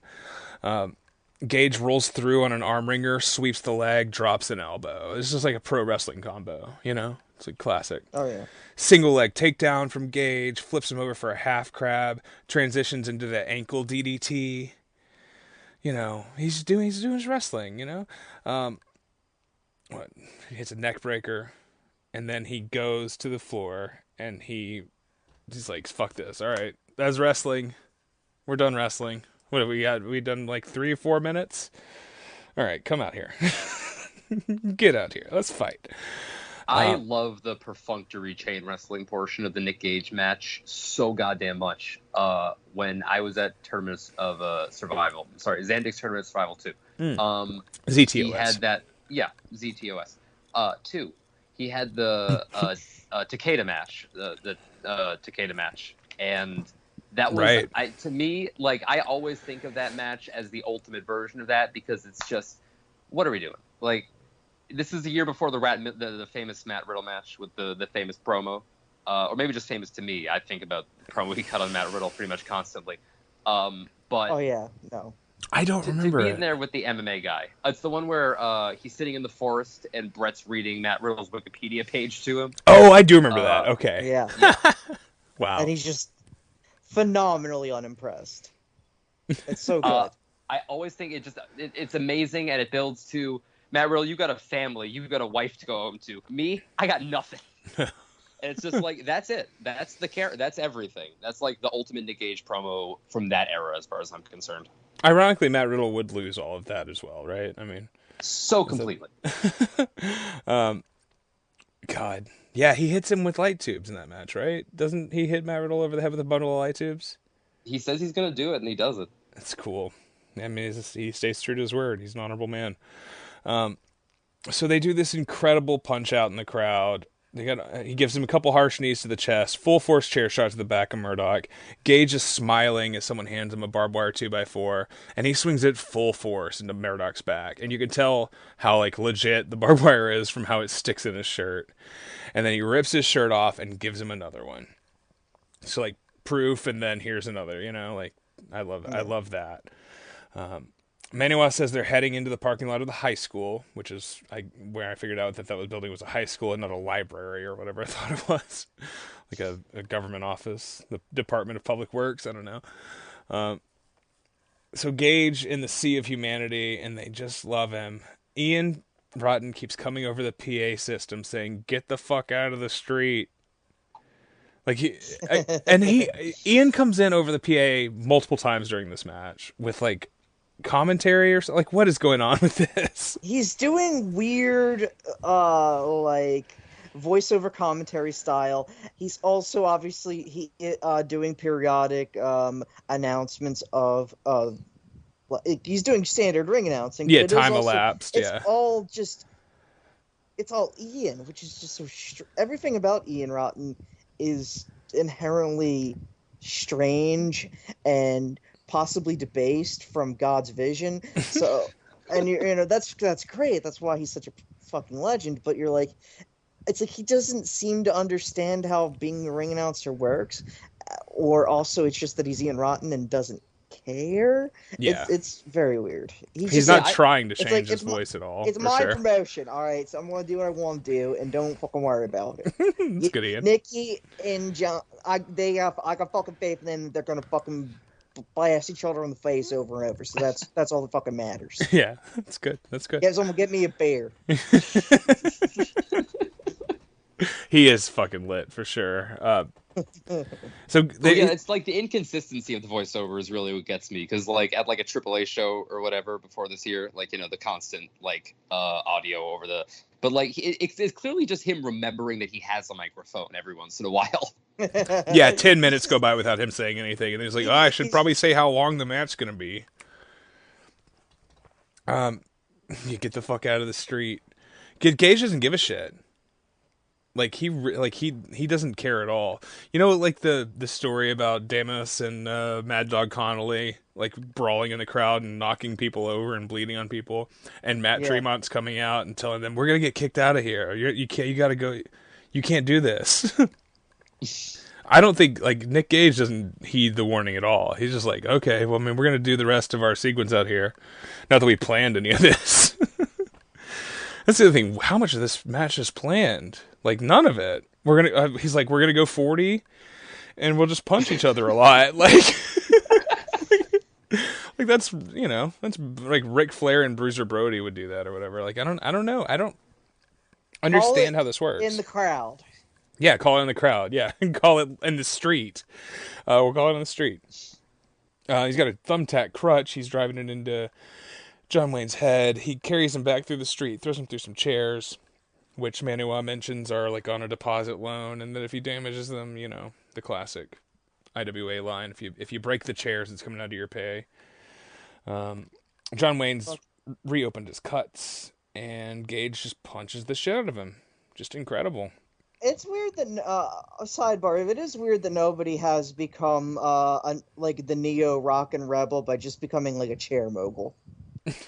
That's like you book me, you get the chairs for free, and you know you just give me a nice match to have, and everything will be fucking great. I got a Ford F-350. I can put about 75, 80 chairs in the back of it.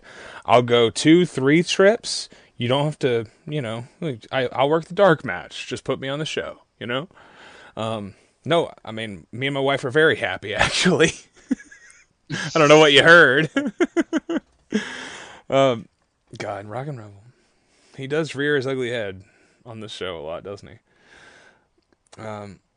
So, all right, punch him right in the... That's the way he was in life, the way he is in death. That's right. Punches right to the center of the forehead from Gage. John Wayne tries to fight back, gets thrown into the ring, immediately rolls back out and says, "Fuck you." And he goes to the section where they're cheering for him and challenges Gage to come back out. And at this point, I'm like, oh, this is as good as I remember. Okay, this is the match I remember it was.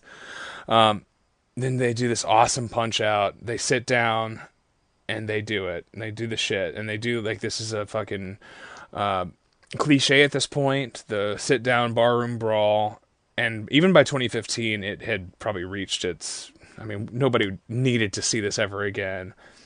And then these guys took it all the way all the way back and around again. This goes on for such a long time. Headbutts, there's a thumbtack keyboard, one of the best weapons ever, and just punches. I'm so fucking happy to see a keyboard get smashed at all times. It's the best. The key's flying. It's just such an easy thing. So they sit down. Murdoch headbutts him. They do some forearms. They do headbutts. They do punches. They're doing forearms. Then they graduate to punches. Then they go back to headbutts. Gage is bleeding all over himself now too. He knocks Murdoch out of his seat, drags him off the ground, back into the chair, sits down. He says, "We ain't done." They keep punching. Gage wins again. He stands up. Murdoch finds his way into a fresh chair. Like, he's, like, on the ground, and then he, like, goes over, and there's like, oh, okay, different chair. I'm gonna sit in this chair now. And they start punching each other again. Like, seriously, punch-outs that don't have necro in them are often not that good. And this goes on for what feels like an impossible amount of time, but they just keep sitting back down and saying, no, let's keep going. Let's keep going. And then I think it finally ends. Gage hits, like, one of the harshest forearms you've ever seen. Like, at least this side of the Pacific. And they both go to the ground. And it's like gravel, kind of. It's like rocky ground. And then the punch-out continues. They go to their feet. And then I think eventually Gage steps on his toes, knocks him back into a chair. Murdoch's sitting down again. And then he grabs Murdoch by the hair, bites his forehead. And there's just all these individual dirtbags in a circle around them, and everybody's face is clear enough. It's 2015 now, so it's like HD cameras, and you can just see these. Every inch of the screen is filled with a person having the greatest day of their lives. It is like Zona 23 in that way, where when we did it with Mr. Condor versus Black Terry, but also with Damas and Wotan, where I was just like, I could watch those matches, and I could pause at any moment, and I could say, look at what that guy's doing. Look at his face. Wait, no, look at the guy next to him. Look at that lady right behind him. Look at her. She looks like she's having the greatest day of her life. Like, it's just wonderful. It's just the most wonderful just collection of emotion and that you can get in a single frame. Yeah, it's the best. It's fucking best. It's very similar to what happens in the On Point match that we're going to talk about later, where there's no real way to tell if you just like walked past like a random TV screen watching this stuff, whether or not this was planned or not for the crowd to be around the fight, right? Like, short of like, you see a wrestling ring, you see, obviously there are a few more light tubes than there are in most places, but it's like, it really is such like a natural, like, just wave of human, like, interest, right? It's like, how are you not going to watch that? How are you going to do anything in response to having watched that other than be completely wrapped? Well, that's the thing. You can watch any, like, AEW or WWE show, or like any main, like, televised wrestling show throughout history. 99 times out of 100, it's going to be like, there's some people getting really into it, but there's always going to be like a couple people who are like sitting there like on their phones or laughing or whatever, like, or just disinterested. I mean, I watched the Saudi show from 2 weeks ago. Like it's just a bunch of people who don't give a shit, and that's kind of the same way for most WWE at this point, obviously. But there's a like level of in the moment authenticity. Nobody has their. I mean, maybe it's because, but 2015, everybody had a smartphone in 2015, and the culture of filming everything in front of you, taking selfies with the guy that's in front of you, and be like, oh, I'm gonna take a selfie with the guy who's bleeding in front of me. Like, that's so prevalent now. If you watch a GCW show now, like, it's none of that is here. They are in the fucking moment. Every single one of these people. It's just beautiful. It's absolutely beautiful, and it's a moment in time that might be gone. I mean, but like I said, I feel like in 2015 that existed already. Am I crazy? Like, people were No, you're 100% right. like the selfie stick or whatever. I mean, a contemporary WWE show would Yeah. have been fucking like. There's basically no difference between like a 2024 and 2015 WWE show in terms of Sure. fan engagement. No. Sure. The Sofia Vergara PWG picture apparently was 2015. It was 2015. So yeah. When was the Ellen DeGeneres Oscar photo? Jesus. Remember Debut?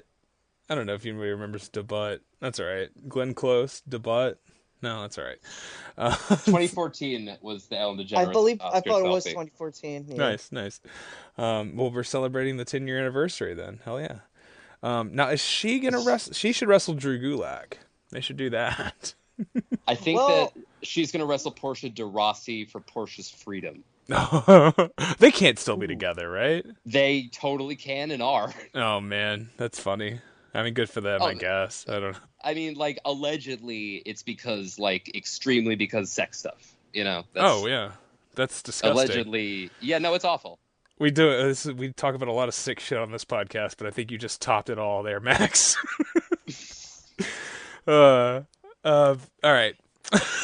Back in the ring. That's Let's what move. I We roll gotta in, move I on find something from. terrible. We gotta move. I mean, I know you watch a lot of old TV, but I don't know you.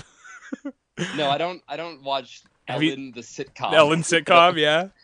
It's I guess it's like theoretically sad that like Jeremy Piven and Ellen both. I was kinda gonna work say, at the same time. but Yeah, Piven. Who else? There's somebody else that's like good on that show. Who else is in the cast of Ellen? the luminary whose name I can't remember, who would go on to become Craig on Malcolm in the Middle, is also in that. David Anthony Higgins. Yeah, there you go. Thank you. You would, of course, you would have that. David Anthony Higgins in the fucking back Ira pocket. Gross. I never remember. I don't know how to say that guy's name. Yeah. Bald guy. There's two bald. Well, Jeremy Piven. No, Jeremy Piven is bald on Ellen. Before. Oh, he gets Jeremy the Piven has never haircuts. not been bald. I'm sorry. Even in He's- Say he's Anything, his hair spiritually is bald, going. obviously. But Yeah. Bitches, man. That's not him. He doesn't say that and Say Anything. It's the little kid says that. Remember when he nearly died because he ate too much sushi? That What a was weird- was that an Entourage or is that a real thing? That's a real thing. He got severe mercury poisoning because he just became addicted to eating sushi. Wait, wasn't Jeremy Piven on Raw one time? Didn't he like do something on Raw? Was he on the episode? Did he have a guest host with? Was Yeah, that the one with Ken Jeong? I'm pulling it up now. Yeah, I think it is. Let's see here. The guest host era of Raw is one Oh, of the strangest. I didn't realize. Sorry, I didn't know my sound was on. I'm sorry. Oh, he got Pyro. Uploaded 14 years ago. I think Yeah, they were promoting. yeah, it's Ken Jeong, and Ken Jeong's dressed as the Godfather, and he just got on the bottom rope and taunted. My favorite thing is when any like non-wrestler gets on the bottom rope. I believe they were there to promote the Neil Brennan directed used car dealership movie, The Goods. Oh, who could forget? Yeah, it doesn't look like Jeremy Piven really did anything. Oh no, I he does. also- He does. No, maybe Yeah. not. Well, I remember that because Neil Brennan had an episode of had an interview on an episode of Bill Simmons' podcast, which I listened to a lot when I was 17 because I was Sure. stupid. Sure. And I Some might say I'm you never still getting those are. years back. No, all right, Jeremy Piven. I would, yeah. God bless you. I apologize for saying that. Jeremy Piven. I'm also a fucking idiot, to be fair. And that makes three of us. Three's Company, right? Great show. I think we already referenced that one. Jeremy Piven did a crossbody off the top and got caught by John Cena, And I then, remember the goddamn crossbody off the Yeah. top. I genuinely do for some reason. Yeah, and then Ken Jeong hits John Cena in the back with his pimp cane. And then bags. Could Cena have had a better match with Jeremy Piven than he had with Kevin Federline? I don't remember the Federline match that well. There was a match with Kevin Federline? Oh yeah. Whoa, Cena! Cena press slams Ken Jeong, throws him over the top to the floor onto Jack Swagger and 2 other people that I can't identify. I'm not really sure who they are. Damn, Ken Jeong takes a crazy bump. This is a good clip. I'm watching it right now. Sorry, we should get back to the match, but fucking. I mean, Jeremy Piven January wearing 1st, a rug. 2007. Cena wrestles Kevin Federline and the opener on Raw. I'm sorry, can you remind me who Kevin Federline is? He was Britney Spears' husband. Oh fuck! And they had a weird reality show. And of course. I'm sorry. It's been It's the late. main It's reason late. I remember who Kevin Federline is because it was like a meme of almost on PWO back in the day that was evidence that John Cena was one of the best wrestlers to ever live, is because he had a good 5-minute broomstick match with Kevin Federline. That's funny. Yeah. Yeah, man, Nick Gage versus Kevin Federline. That could have been good, right? I'm Game learning Changer so LA? much about Kevin Federline that I didn't know before today. I mean, I forgot who he even was until 5 seconds ago when she told me.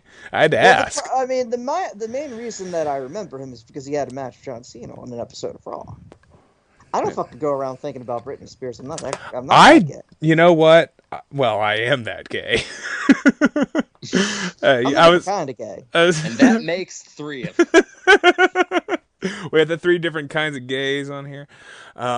All right, so Nick Gage hits the... they finally get in the ring. Nick Gage hits the J.C. Bailey DDT, is what Manawa calls it. It's the twisting counter of the clothesline into DDT, but I think that's also just another Nick Gage tribute to Arn Anderson. I'm pretty sure that's an Arn move, right? I mean, Gage also loved his float over DDT. Yeah. He gets the pizza cutter, crowd chants over here, and Gage, of course, being the most charismatic wrestler since Stone Cold Steve Austin, obliges by taking Murdoch over to the opposite side of the ring and cutting him there. And then he just walks around with the fucking pizza cutter hanging off his neck from the lanyard again for a minute. Just what a guy. The pizza cutter's so good. It's such an incredible, like... What the moment when he like must have just this is the fucking one. It's like, yeah. I mean, on one hand you're like, okay, Abdullah the Butcher, fork, what else is in my kitchen? Sure. It just seems obvious, but at the same time it's like, is there any more like I'm just thinking about the signature death, people who have signature deathmatch items. They are all food based, right? It's the fork, it's the pizza cutter, it's the cheese grater. The cheese grater is that New Jack? I mean, New Jack did the pizza cutter too, though, right? Did he? I think so. I don't know New Jack as well as I should. I will change the dispute this. The staple gun is kind of distinct, but that has become one for everyone. Yeah, the staple gun became sort of yeah. mainstream, I guess. Yeah, the staple gun, sure. Yeah, the skewers. I mean, the skewers being like Masada's thing, but Atticus is taking that to another level. Atticus having like cargo pants where he's got skewers in every pocket, and it's just like, oh, how did he have more? I can't believe he had more, and he sticks them in both their arms, both their legs, 3 different spots of the head. Atticus has reached another level. I mean, Siobhan always loved Atticus Cogar. I was mixed on him for a while. I love the guy now. I'm all in. It took me 5 years, but I'm all in now. Pizza cutter. I'm not as versed on the Kogars as I should be. I know there's 2, and I'm 2 behind. That's all right. It's my shameful truth that I have to speak on the podcast. Yeah, it's been a weird couple of years in the deathmatch scene. A lot of splitting of promotions and just like it always is, feuds between promoters. It's definitely really easy to watch them all, right? Like, oh yeah, really clearly labeled YouTube channels and everything, and nobody's streaming on Twitch, right?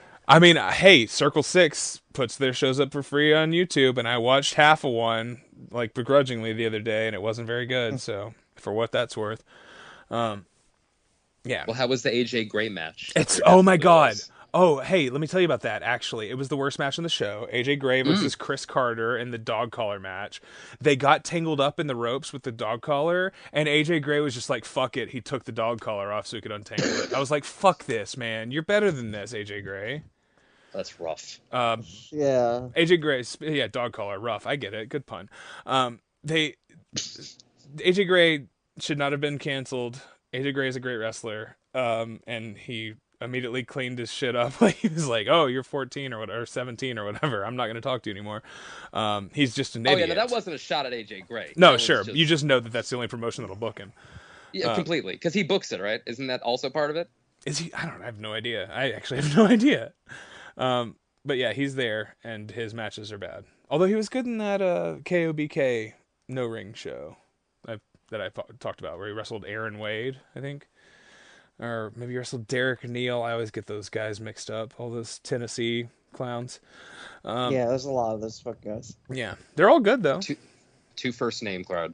Yeah. Dale Patrick's, Josh Crane. Well, that's not a first name. All right, I Well, lost it. Crane Josh, yeah. Meet my son Crane. We all know a guy named Crane. Yeah, we all know an MF named Crane. We all know a guy named Cade. Whatever the fuck Stockade's name. Hey, Lothbrock. Cade Lothbrook. All right, he drapes not Dick Murdoch, John Wayne Murdoch. He drapes Murdoch over the middle rope from the apron. Leg drops him down into the ring like he's Jerry Lynn or something. And we're like 25 minutes into this match. I really have no idea. There's a door in the corner. Gage gets speared into it, and this is when I realized that this is not a pinfall match. It's a 2 out of 3 doors match. Yeah. You also realize that when they got on the loudspeaker and are like, one down. It's like, out of what? I was like, what the fuck is this? I can't imagine that Ian actually mentioned it on ring announcing. It's not mentioned on commentary. They're just having a good time. You know what they're doing? VIBING. Yeah. It's all vibing for sure. So he's down a fall, I guess. I don't know. All these years, I remember this as a regular match with a 10-minute in the crowd punch out. I had no idea it had this other thing. It was a World Series of Doors. Not on cage match. It just says quarterfinal match. Every other stipulation in the tournament is on here. A perplexing, just enigma of a match. This is. Gage no-sells a shot from the remnants of a very heavy-looking door. Second shot, then just takes it from Murdoch, pokes him with the end of it right in the chin, slams it into him repeatedly. The crowd's losing it. This is where Gage grabs a power drill. Now, famously, recently, of course, Mance Warner had a power drill, used it on Effie as a kayfabe reason to excuse Effie's receding hairline. You guys know about this? They keep saying Effie's hair still hasn't grown back since Mance did. Okay. Oh, Jesus. I noticed a couple years ago, Effie started wearing a bandana all the time. I wonder why. Does Effie think that, like, I mean, the answer is yes, but I really hope that, like, in his heart, Effie doesn't think that, like, the attraction is that he's hot, right? I don't know what that guy thinks. He must think something. He clearly thinks that he has advice that applies to everyone based on the way that he talks.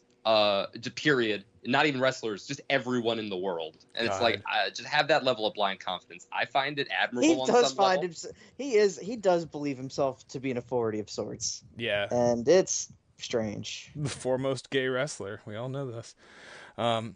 So he drills Murdoch's head like crazy, and it looks nuts. Like, it looks very real, because like after he lets off of it, Murdoch is touching his forehead like he's scared, like he's not sure if his skull is sticking out. It looks crazy. And then he holds it up to the side of his neck, which looked scary as hell, but I couldn't see a wound. It didn't look like he actually broke any flesh there. So, I mean, I don't know. I don't know how you get the dullest drill bit and you just pretend or whatever. But still, when he did it in the head, it looked so crazy. And maybe it's just Murdoch's good at selling, which he definitely is. We know that. He's a great wrestler. But I think it actually caught his hair a little bit, too. Like, yeah, maybe it twisted his hair up, yeah. I mean, that would happen, I guess. Right? You'd rip at your hair and then rip at your flesh. I guess that makes sense. Maybe it's watched this match back, and that's how he got the idea. Effie doesn't watch wrestling. Come on, he doesn't watch this shit. So Murdoch keeps fighting back here. Gage overcomes him with punches, elbows, big elbow drop. He grabs 4 chairs.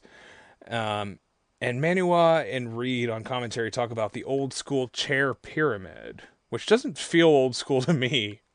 I'm not sure if the chair pyramid is the thing that Klondike Bill actually came up with in the 80s or what, but not to bring him up twice on one episode. Yeah, Paul Bosch, the inventor of the chair pyramid. Right. He sets up the barbed wire door across the 4 chairs. He kind of knocks it down and then puts it back up again. Like he's like trying to guide Murdoch to the corner, but it looks pretty natural. Murdoch almost falls all the way to the floor off the top.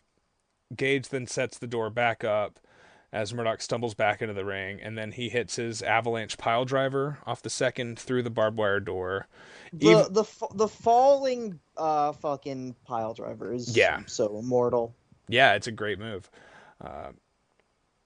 I feel like it's somebody's signature at this point, kind of. I mean, Eric Ryan does it a lot. I mean, Gage still does it too, I guess, right?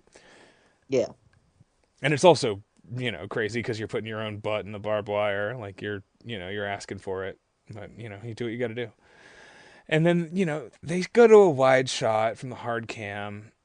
And there's just puffs of smoke filling the air as everyone's sucking down a Kool or a Pall Mall. I can't, vaping was in its not in its infancy here, but it wasn't as prominent as it would be a couple years later. When you see a puff of smoke at the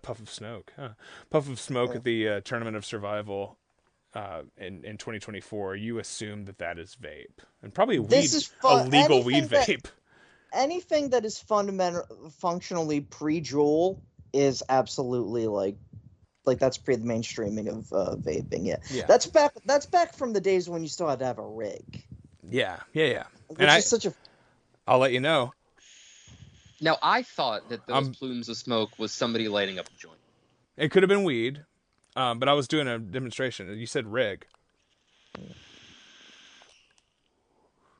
getting too old for this shit. Rigs and Murdochs. Yeah, that's my Lethal Weapon 5. It's a vape. I still have my rig. I've had this fucking vape rig for like 7 years at this point.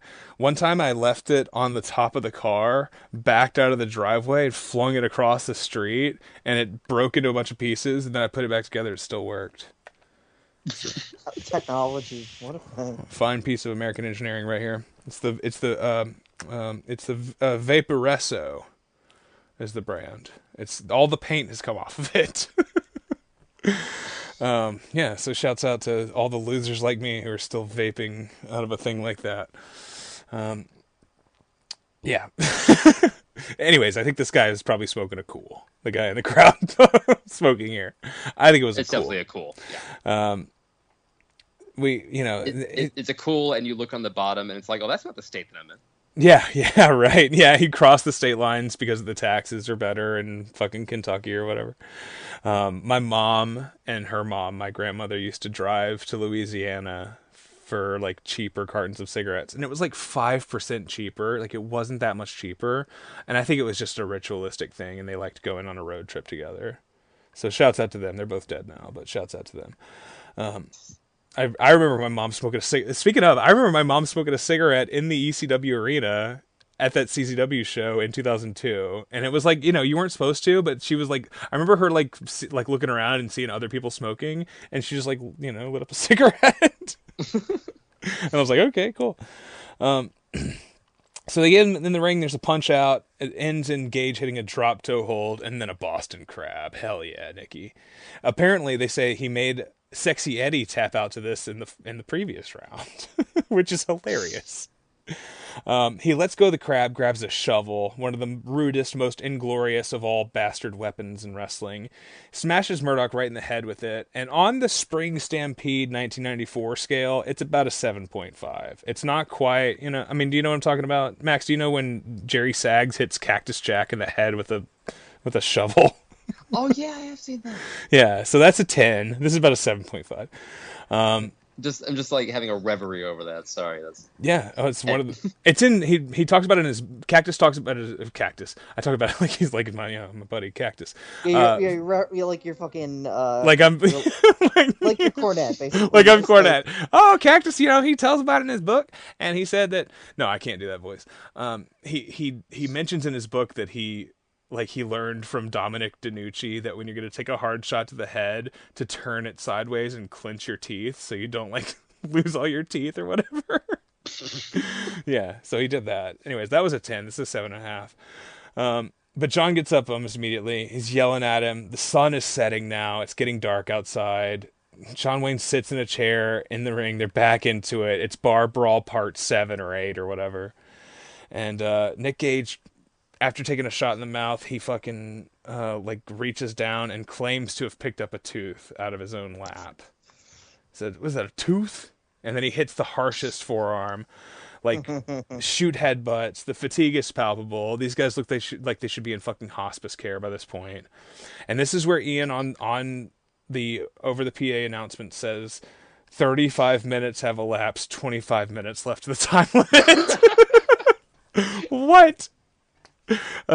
Gage eventually stands up, hits the ropes, does a fucking Shawn Michaels 1995 flying forearm to John Wayne in the chair. It's just ridiculous. And they're fully spent by now. He hits that same forearm. Sorry, I didn't mean Yeah, to no. He hits that same forearm in the Tim Donst match, and it's clear to me that it's just such like a level of like exuberant, like I've been waiting to just hit someone and have it be okay for 5 years level of like watching just those Coliseum bringing tapes. himself in there. I swear Completely. they have the Coliseum home videotapes in the fucking prison. That's all he did was watch Coliseum video. God, yeah. Saito suplex on an open chair. Crowd's relentless, crazy. They're not getting tired, which most crowds would have by this point. Harsh chair shot by Gage. John Wayne no-sells it. Elbows. Then he hits the sick kick, the Alan 4L specialty, of course. Siobhan, sorry. I wrote that down for you. Both guys are down now. It feels like they've been wrestling each other for a fucking month at this point, you know? And they're on their knees now. Another punch out. Murdoch grabs some like piece of wood and stabs him in the head with it. You can't even tell what it is. Gage gets up, bounces off the ropes, and hits this awesome low drop kick. Murdoch almost flies out of the ring. This is where Ian announces that we're 40 minutes in, and that there's 20 minutes left in the time limit. And I was like, fuck me, has it been 40 minutes? Like, it really didn't feel like it. I mean, we've been talking about it for an hour, to be fair. You know, what if Ian came over the fucking PA in this and told us that we had 20 minutes left? I mean, I'd tell him to fuck off. He sets Murdoch in the corner, pushes a chair out of the way, and hits the face wash.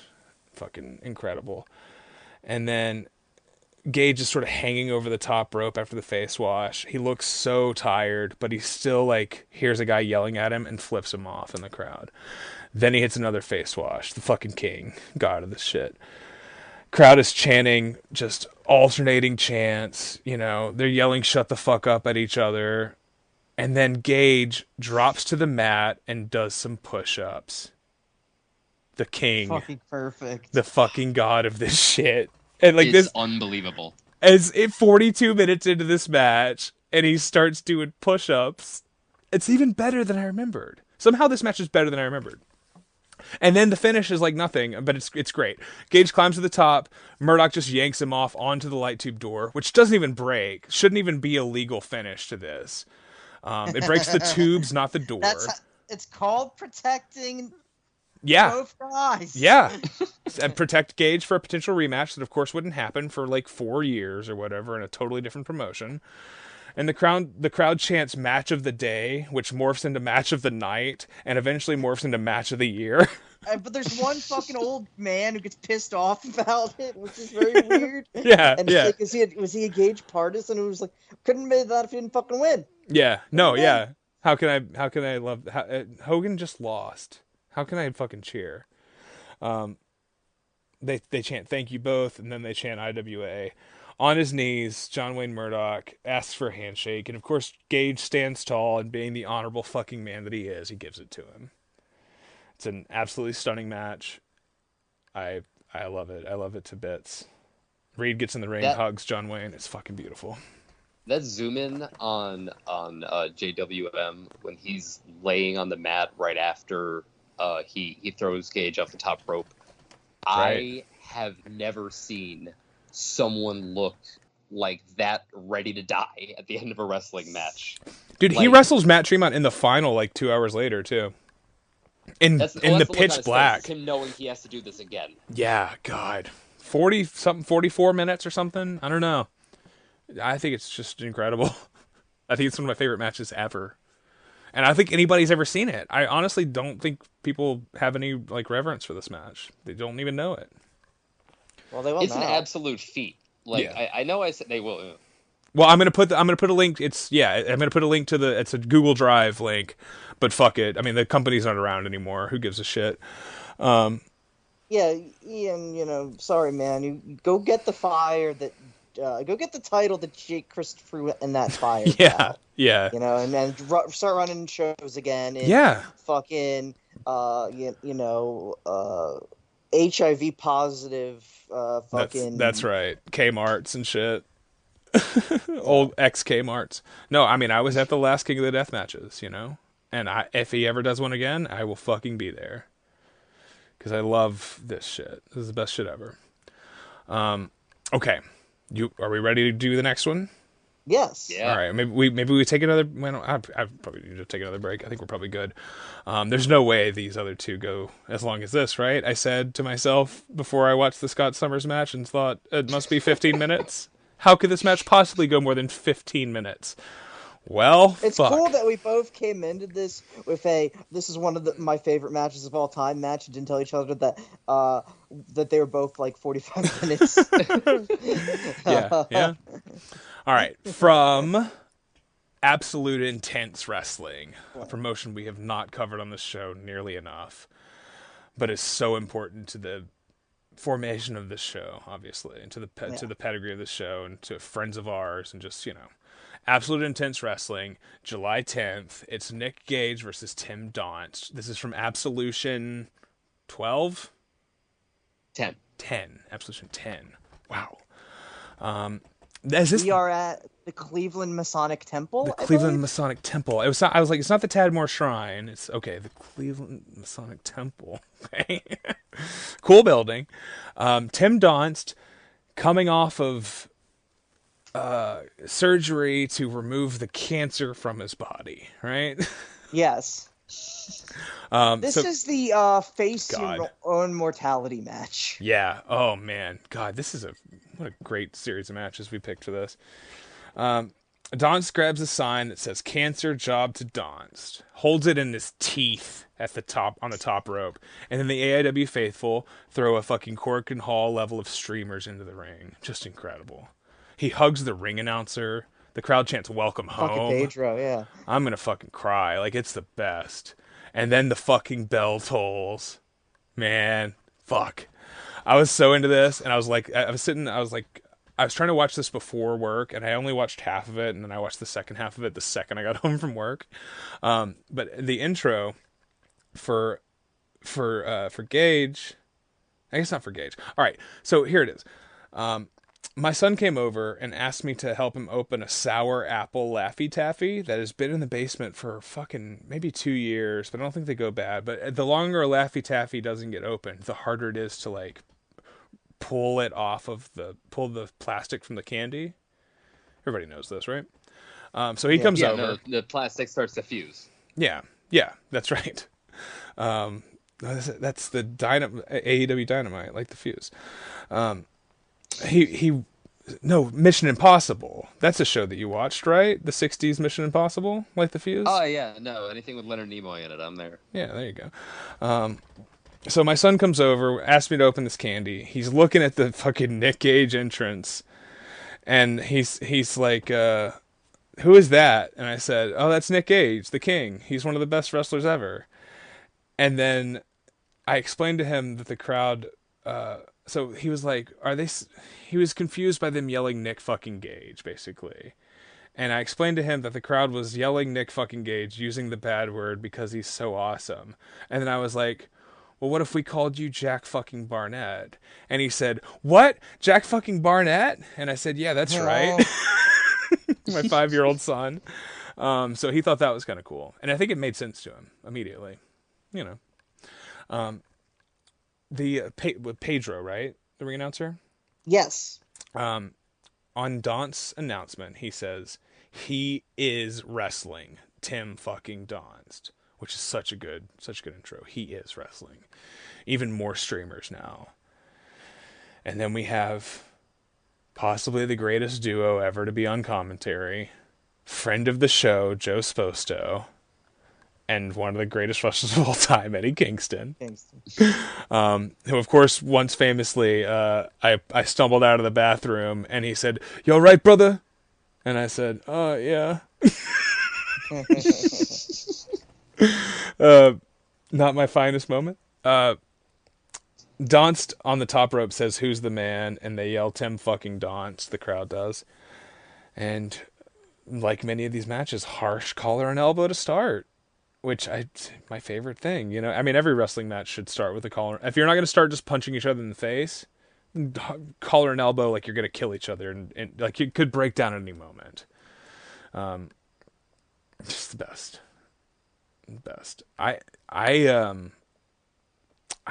never been a huge Donst guy. I got to be honest, but he sure is good here.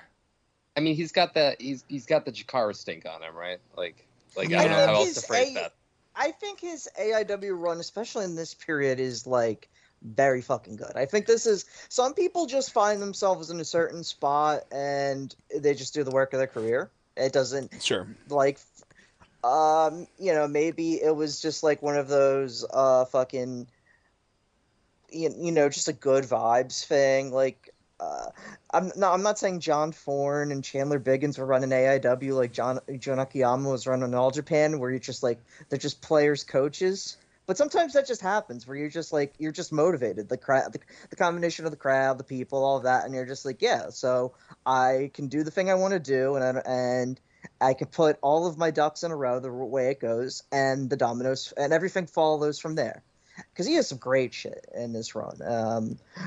The stuff with Danny Havoc especially is fantastic. Oh, I've never seen that.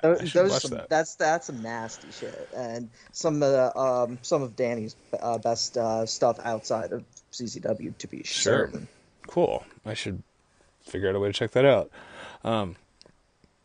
Sposto says that Donst 2 months ago had his kidney removed before the cancer destroyed his body. That's what he says. And he took on this challenge, and Kingston says he's never wrestled Gage, but he has fought him. You don't wrestle Nick Gage. You don't wrestle him, yeah. Fight him. You just fight him, John. So, all right, Donst fucking Cactus clotheslines Gage out of the ring, over the top and himself too, obviously, as Cactus would do. Russian leg sweeps him into the guardrail. He puts a bunch of streamers into his own mouth and goes for a tope, gets cut off by this crazy chair shot to the head from Gage. Whip into the rail, hard chair shots, chair throws. Kingston selling this super hard, mentioned the surgery and also how Gage died and then wrestled again 7 days later, you know. Nothing about Nick Gage is easy, he says. And they go in and out over and over, back to the floor. Donst gets thrown into the rail, and Kingston keeps asking, "Is that the side the kidney was removed from?" This is crazy, but it's true, man. Yeah, the dude's down part of his renal system. Yeah, because he had cancer. Well, it's when Musashi punches fucking Fujita Junior Hayato in the fucking scar. You know, like it's palpable. You know, there's no denying. Absolutely. We know it's real. You know, he punched him in the fucking spot where he. It's awesome. It's the best thing you could possibly do. That's why, you know, playing into Brock's diverticulitis, although that happened in a real fucking fight also, which is why that's a great fight. Like, or at least a great finish to a fight. So, let's see. Oh yeah, all right. He throws Donst back in the ring. Without breaking stride, Donst gets up, hits the opposite rope, topes back out into Gage. Joe mentioned that Donst's mom is here in attendance. Donst misses a forearm off the apron, hits the rail. Gage hot shots him into the rail. And this was now the other side of the abdomen. So basically, whichever side he had his kidney removed from, he's taking the rail on both sides now. So he's, whichever side it is, he's getting it. But then a little bit later, he finally reveals, oh, actually, he had it taken out through the front. Right. I mean, like 2/3 the way through the mash, he finally answers Eddie Kingston's question. Yeah. Yeah, I mean, who's to know how surgery works anyways, right? I'm not a doctor. I mean, I am, but I'm not that kind. I just play one on TV. Doctor of Thugonomics. Donst with an overhand chop. Gage comes back with a pair of thumbs to the eye. Perfect suplex from Gage. Joe says no one is going to call Gage a mat technician, and Eddie says, well, he can. He can call himself one. Big elbow drop from Gage. Poses on the second rope. Points at Donst's mom. Just awesome. Mm. He puts Donst on the top, goes for superplex. Donst wiggles out and does his sort of a vaulting lariat neckbreaker drop thing. Sloppy, but looks sick.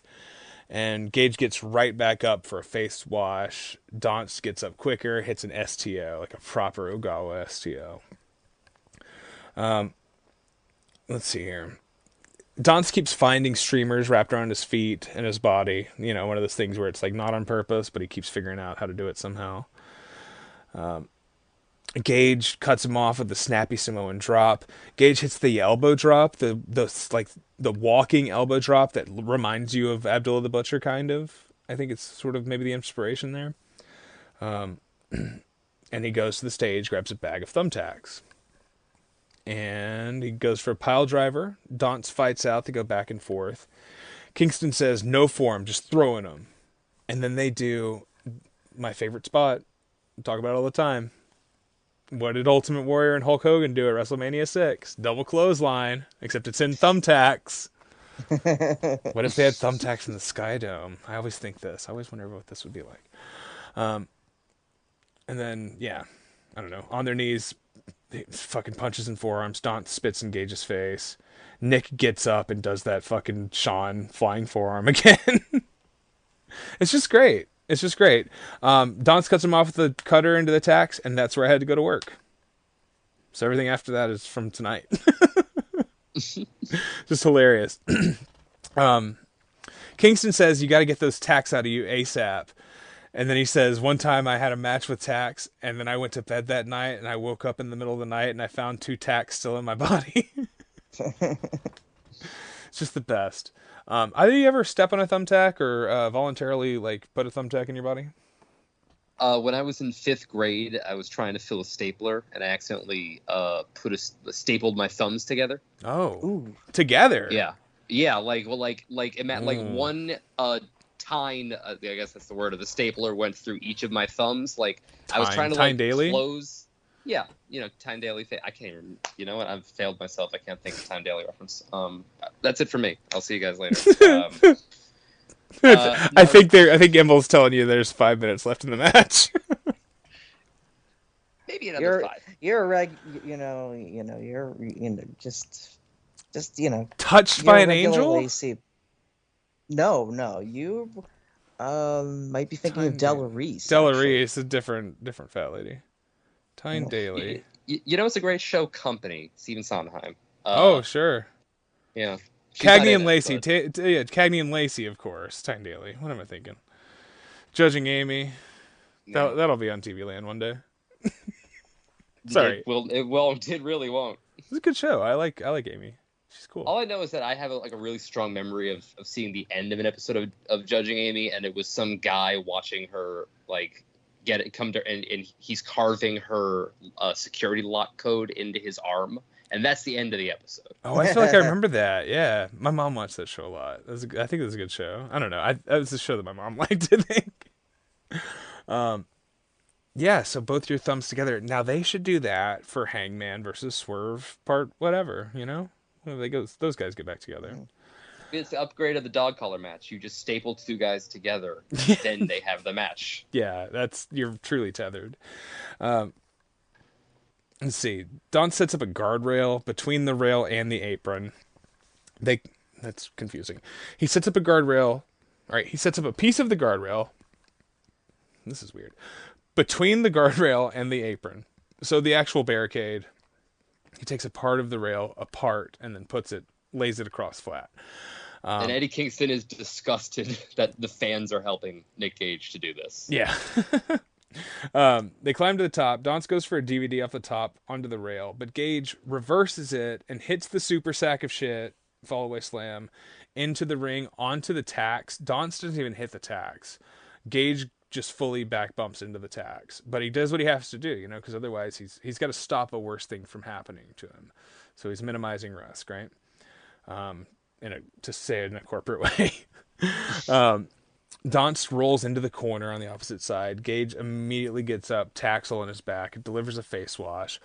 And then Donst gets up, Gage charges in, Donst's back body drops him over the top into the fucking guardrail. Kingston yells, "It didn't even bend." And then Eddie says, "My wife, excuse me, my future wife, just texted me." Which is a classic thing to say about your fiance, is to call her your wife. And then say your future wife or your longtime, GF or whatever. He says, "She just texted me. I'm not even paying attention. And, I'm going to show her this match and she'll understand." It's just wonderful. Slice of life stuff. What? Sposta says they brought Mike Burns out of mothballs for this one tonight. And I think Kingston says, "I don't even know who that is." And it made me think about, just the days before everything was streamed. This is, the last couple years before this would have... iPay-per-view or whatever. Although AIW was they were one of the last ones to do streaming. They were always about their DVDs. Yeah. It felt like you had to work to get this. And obviously now we just have it on... we got it on a Russian streaming site, but... God bless him all the same. It felt important, It wasn't quite the same as going to a Blockbuster and hunting down the fucking tape, but it's still something. I don't know. I miss it. It's also there's a line between everybody always rags on the PWG, it's 3 months later, blah blah. I don't give a shit about the match anymore thing. But it's the thing about AEW, the thing about AIW that's different is that there's just enough prestige and panache in the matches that were special, right? Yeah, you're gonna have the Brian Carson match or whoever it is. Yeah, you're gonna have the Derek Director match. But he's one of their top stars now. Yeah, no, we all love Kaplan. Genuinely, we that's do. not sarcasm. We all love Kaplan. Made the match of the year list last year. There you fucking go. But it's Nick Gage later on would be the best example of this. A couple years later, John Thorne knows how to book Nick Gage, right? Period. Absolutely. I don't know. They are still doing cool stuff. I still think AIW is pretty decent. I don't know. It's hard. They've had a lot of talent turnover and are trying to do something with new people, which is better. Which is something to be said for when it feels like every indie promotion finds a way to bitch about the fact that they lose all of their talent and then book the same people who they don't really give a shit about getting over as actual stars over and over again. Right. AIW is always in a state of trying to build their next guy, and that's admirable for sure. God, yeah, I just miss. Even if you were just downloading a torrent, you still had to be on the torrent tracker and get it. It was still it was a little more work than what it is now. I don't know. Streaming sucks. I hate it all. Gage gets whipped into the rail, which is in the corner now. Comes back with his Arn Anderson DDT and a spine buster into the tacks for 2. He ducks out, grabs a chair. Kingston says he was hit with a chair one time so hard that he had 4 or 5 lumps in his head for 2 weeks. And then he repeats, "lumps," which I thought was funny. He says the people in the crowd need to be careful with Gage because he's seen him go into the crowd before, in Philly no less. Which is, we do see that in a Philly adjacent town, I'm pretty sure, in the next one. I don't know. Kingston also says that Jay Clemens is doing a bad job of refereeing because he's not slapping the tack-filled mat, and that he needed a hardcore referee like Bryce in there, which I thought was funny. when Gage hits the choke breaker, Kingston says, near the kidneys, which I guess is probably true. I mean, I don't know for sure. And then Gage rolls to the floor, goes under the ring, gets a table, a proper table. Remember those in wrestling? Crazy. Yeah. They chant, "You can't kill him." And Kingston says that he looked up the laws and that because this is a wrestling match, that if Nick Gage kills Tim Donst, it would be a justifiable homicide. So I don't really know what the deal is with that. Was Joe supposed to think at first like this is like an Ohio specific law? Yeah, and yeah. he's really excited to be like, no, everywhere. You understood the danger. You got a good Eddie, Sean. That's a good Eddie. Thank you. And then he sets up the table in the corner, and Donst just gives him a fucking inside cradle for 3. Fucking table again. The table again is left unbroken. I mean, we'll see to that in a minute, but that's 2 now. And that's 3 for 3 on flash finishes where Gage loses. You know? Just crazy that he'd get out of prison and be like, I'm just going to put everybody over. I'm going to do it like this. I'm going to do it, with roll-ups and flukes, but just really interesting to me, especially considering he comes out in 2017, doesn't drop a fall for 2 years or whatever. Right? How long do you hold that fucking title for? Like over 2 years or almost 2 years? The GCW title, like easily like 500 days. Yeah. He holds it for roughly 2 years. Yeah. I can't remember if it's slightly over or slightly under, but he loses it in December 2019 after winning it in December 2017. Right. Yeah. To AJ Gray, hilariously enough. Weird. Yeah, so then immediately loses it to Ricky. RSP, yeah. I was there the night Ricky Shane Page fucking came in, and it was like, who's that guy again? We were all like, oh yeah, okay, sure, okay. Little did we know that it would be a reign of terror that was unmatched. But just at least an absolute downward cascade of fucking GCW title holders for the past 5 years. At least we would get Atticus Cogar out of it, and deathmatch Bobby Beverly and Eric Ryan doing good things. But it whips ass that there were 4 title changes. There were just 4 title changes on one show on Sunday. Yeah, I haven't watched that yet. I know it's messy though. I heard it was pretty messy. I only saw the clip of Abdul the Butcher officially proclaiming that Matt Tremont is the future of deathmatch wrestling. He calls him the future of deathmatch wrestling, and then he says you're the Black Abdullah the Butcher.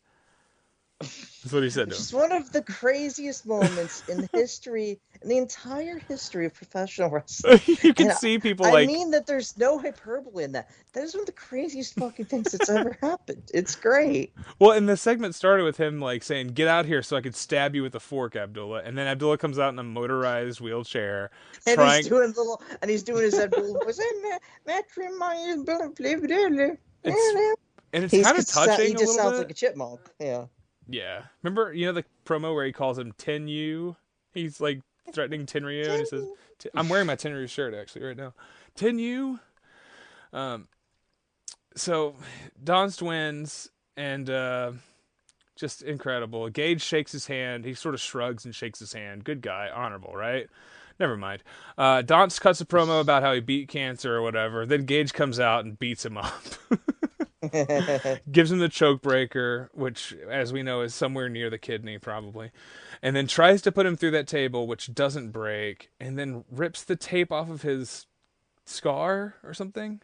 He rips off his supportive garment, I think is the phrase they use. Supportive, that's a Dustyism. Supportive garment.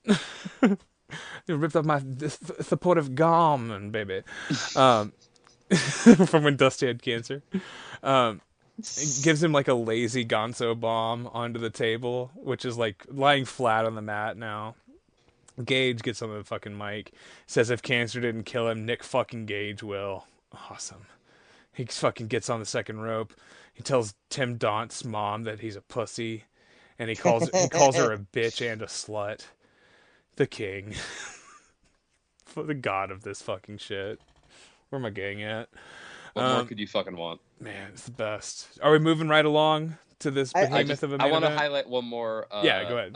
Eddie Kingston line since we're all doing it. I think Joe's supposed to imply is that Tim Donst is just going to die during the course of this match. And Eddie just pulls out what a way to go out, though. On his shield. On his shield. Yeah. Sierra, Hotel, India, Echo, and so on and so forth. All right. Are we There's moving only along? two left. You're I almost don't there. know. Yeah, well, I'm running out of time. It's late.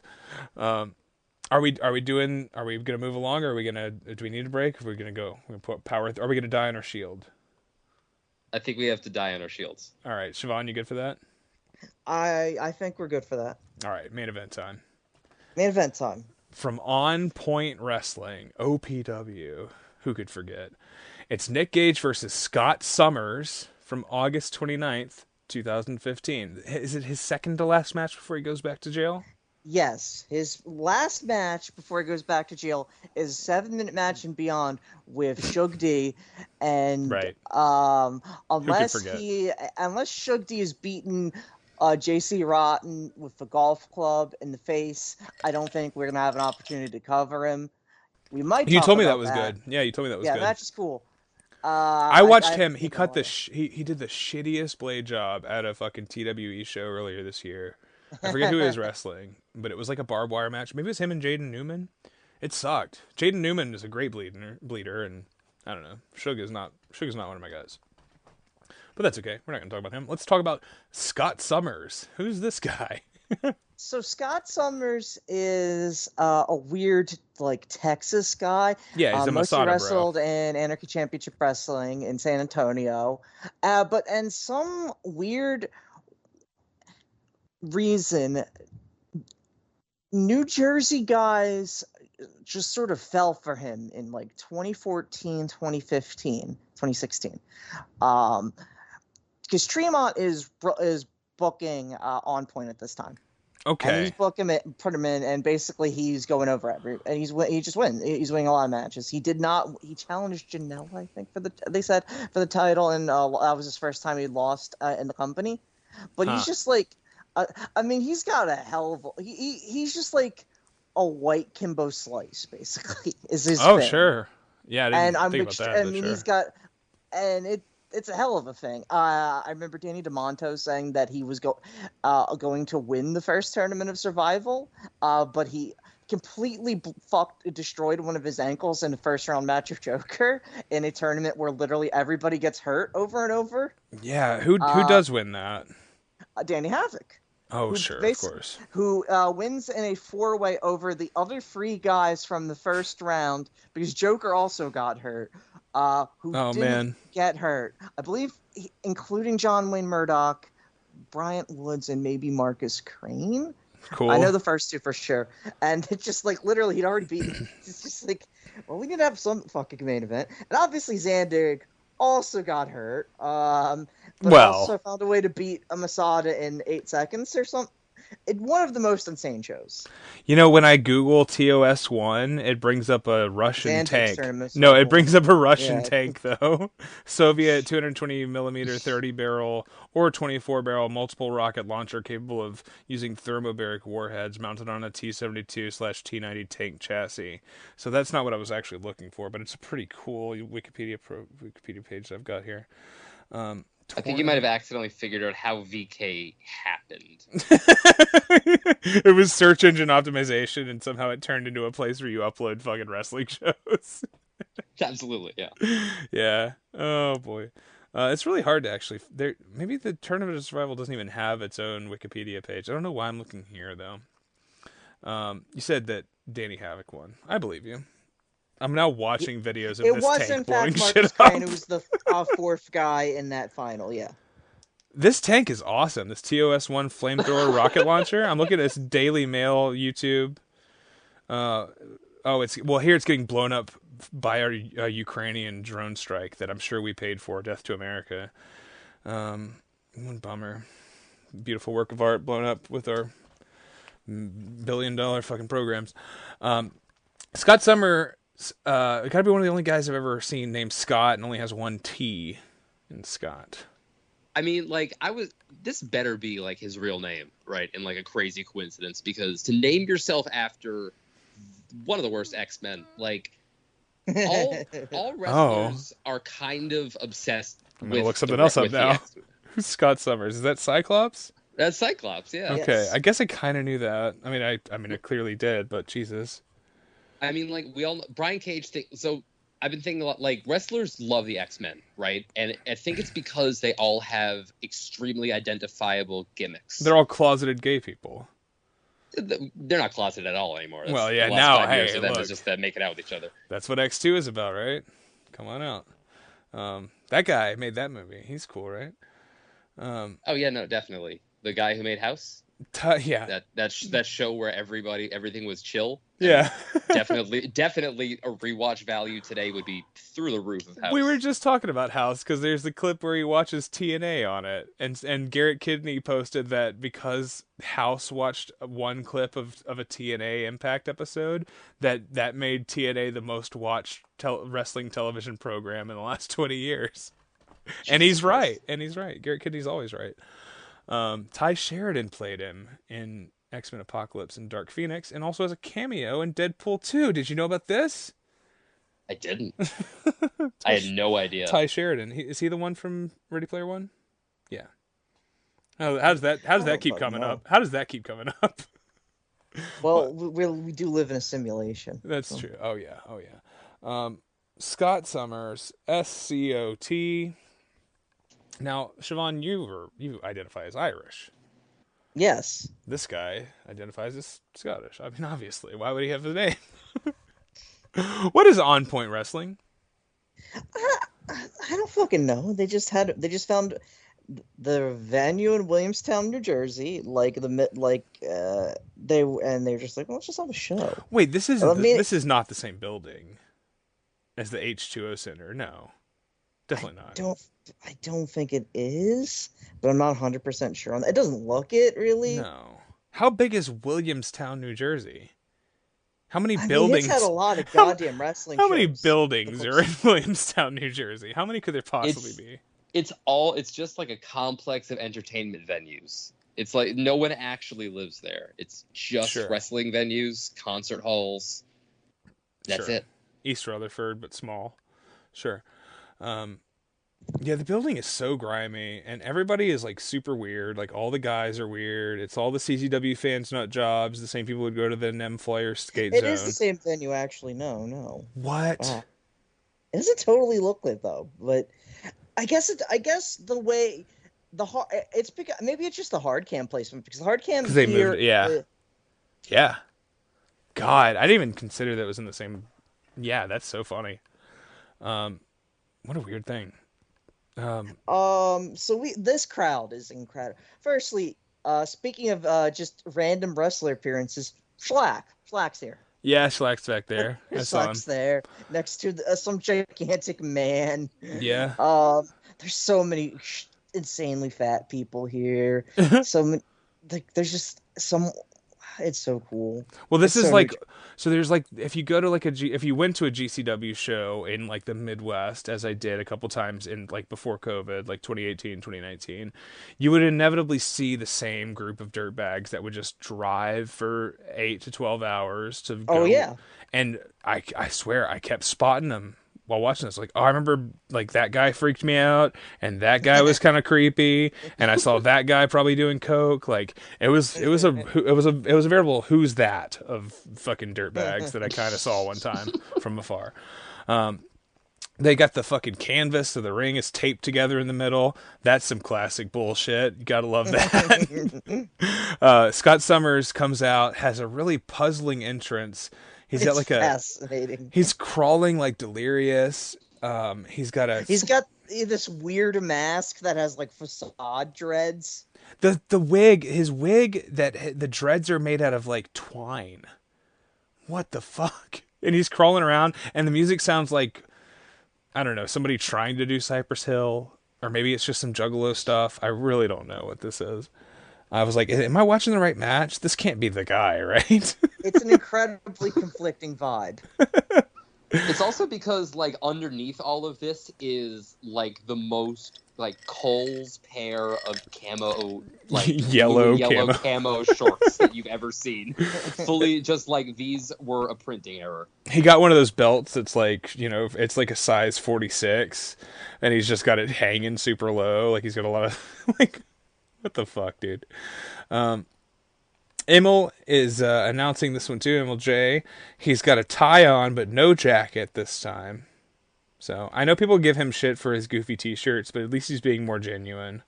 Yeah, he looks like he's in an MCR cover band here. It's not ideal. I don't know. I've done the full loop on Emil J, and I find him endearing in his own way now. So I will say he shouldn't wear the hat though. And you're indoors, man. Have some decorum. His hair is all falling out. He's just His hair is sad. dog shit, He's boy. just He's ashamed. gotta roll the punches. You got to If you're gonna respect wear his shame. that hat, like, if you're gonna wear that cut of hat like that, and you don't have a lip piercing, then what are we doing here? He got it. He didn't like it. He let it close up.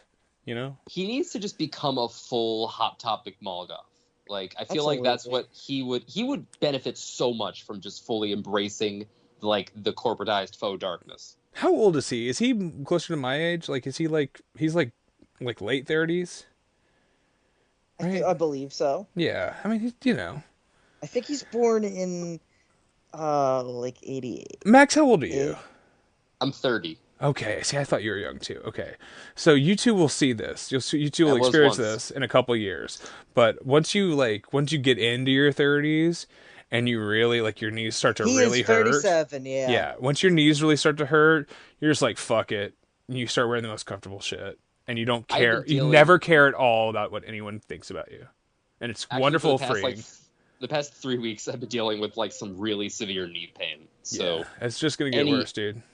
any tips you have for pants? But Stephen A. Smith here. But Do you want to let Matt Cardona get heat off of you and call you a little bitch? he didn't call him a I don't bitch. He know. called him, "You're a fucking mark." It's one of the greatest moments ever. Call him a piece of shit. You're a fucking mark. And then Dave Frazak's just giggling. My favorite clip ever. And also one of my favorite matches the last 5 years. Cardona and Nick Gage. Ironically. Yeah, of course, Nick Gage, the man. The king, the god of this shit. His graphic, actually, the subtitle on Nick Gage's entrance graphic, it just says "The King," which is great. So, intense stare down. Gage gets some streamers, which, again, between this and the Donst thing, man, what happened to streamers?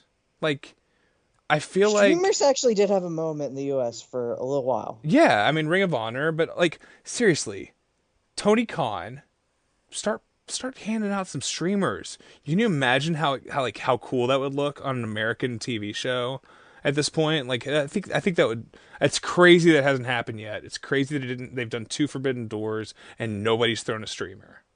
That's a good point. It's like No, that I mean, and bizarre to me. that's a cheap and easy way to bring some jazz into the presentation.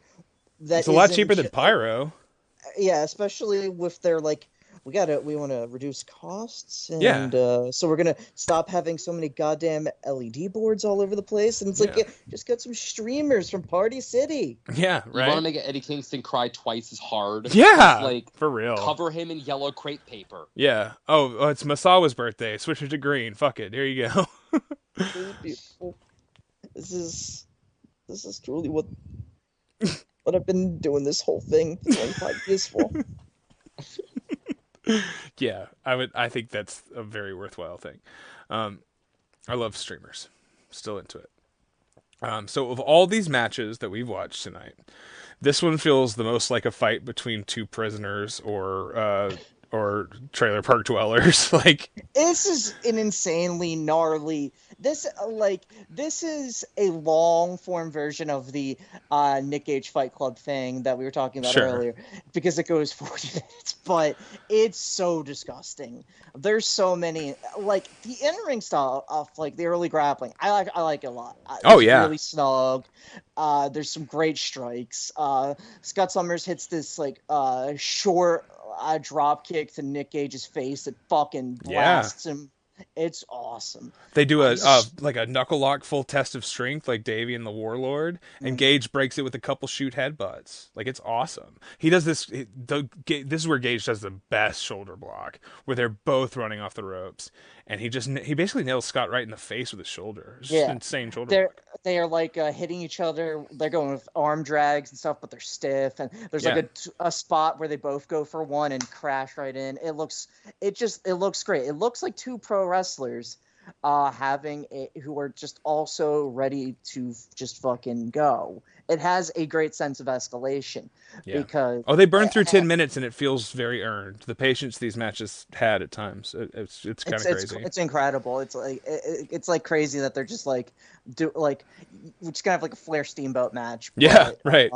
Over the last fucking square of beef flavored ramen that we got in the cell block right now. Yeah. And one of us is fucking gonna get it, and the other's gonna have to settle for chicken. And that's not fucking been me. You know what? You're crazy because the chicken is the standard and beef is second tier. I'm sorry. I'm a beef person. I love the beef. Yeah. It's also part of it is that like Scott Summers is this like perfectly like triangular shaped man at this point during this match. And like Nick Gage is, as we've been talking about, just like never looked better in his entire life. And so just like the sheer visual of these two like improbably fit guys just going, it really is like, I mean, sometimes it seems obvious to be like wrestling is like when the bodies communicate something, but it's just like, they're going to hurt each other again and again and again in a lot of really diverse and interesting ways. Yeah, it's musical. It really is. When they get to the floor, Gage grabs a cowbell inexplicably. I don't know why there's a cowbell, but he beats him over the head with it, and he grabs a hockey stick from someone. Scott blades after the cowbell shots. It's like nobody needed to make a mention of the idea that this is fans bring the weapons match, because it's not, but it's like fans just brought some weapons. Yeah, it's like 95 ECW. They're there. I brought a frying pan. I'm the hat guy, like whatever. Yeah. So Gage drops the cowbell, goes and gets a hockey stick, and then Scott comes back by picking up the same cowbell, and he gets Gage with it and slices his head with the edge of the cowbell, which is awesome. Scott's also got all these nasty little short tajiri kicks that he does. Oh yeah. And that were all like, what the fuck? What is he doing? But they all look great. Yeah. And then the hockey stick, hockey stick's a good weapon. And Scott gets sent through like three rows of chairs. I mean, that's it. Which is every row of chair, I guess, if you didn't know. And then they head outside.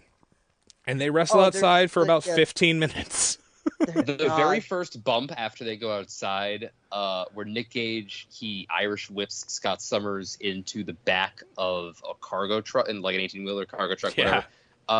And I have never... The way that that Scott Summers propels himself into the back of that truck at full speed onto the side of his face is one of the sickest bumps that I've ever seen. Like, he's going for it. It takes a second to really register that was all him. Like, there was really no level. Like, an Irish whip is we already blah blah blah, but it's like he just slammed his face into a truck in a way that I've never seen. Yeah, they're all. Both of them are going face first at these crazy angles, and like they're into like dumpsters and like little like fucking breaker boxes. The fucking, you hear the fucking sparks going, you hear the fucking thing shaking, and the actual electricity. It's so cool. And then they go back past it when they go back to the and they do it again. Gage throws into him again. Yeah. It's fucking crazy. Yeah, it's the best. Vertical suplex in the grass. The On Point Nation, as they call them in commentary, chants OP dub. Emil says that he's going to go outside and watch this. The other guy just stays inside. Yeah, for and 20 minutes. then there's no commentary, and it's just crowd sound. Two guys fighting in the street. the the walk and brawl and then Gage he runs him headfirst into a stop sign, and this is not a stop sign like a Madman Pondo stop sign. This is a functioning stop sign attached to a post that is in the ground. And Scott's similar to the other one. Scott Summers jumps and fucking dives his head into it full force, like Johnny Knoxville or something.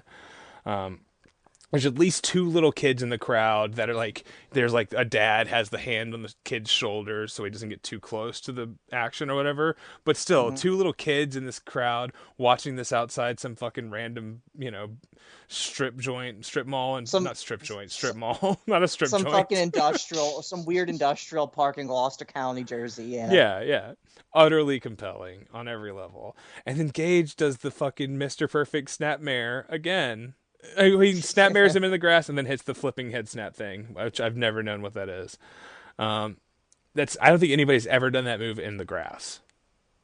Pretty sure. There's a couple of times when Scott Summers is gonna give Nick Gage a neck breaker, and he positions it really carefully so that he takes the entire bump on the concrete. He's all on the concrete. I thought he was going to do it on the edge of the curb. There was the one. If he did it on the curb, he might have actually murdered him. Which in both times he like really like makes him look. Die. No, but still, nobody can. He makes it really like look like he's about to do it on the curb, and then he like fully throws Nick's head like a whole foot to the side, and it still looks cool. Good for him. But it it still looks painful. He does give him a stomp on the curb. Yeah, that's cool. That is very cool. He also tries to kill him with a rock at one point, similar to when Goldberg tried to kill Bobby Lashley in Saudi Arabia, as we talked about in the last episode. Excuse me.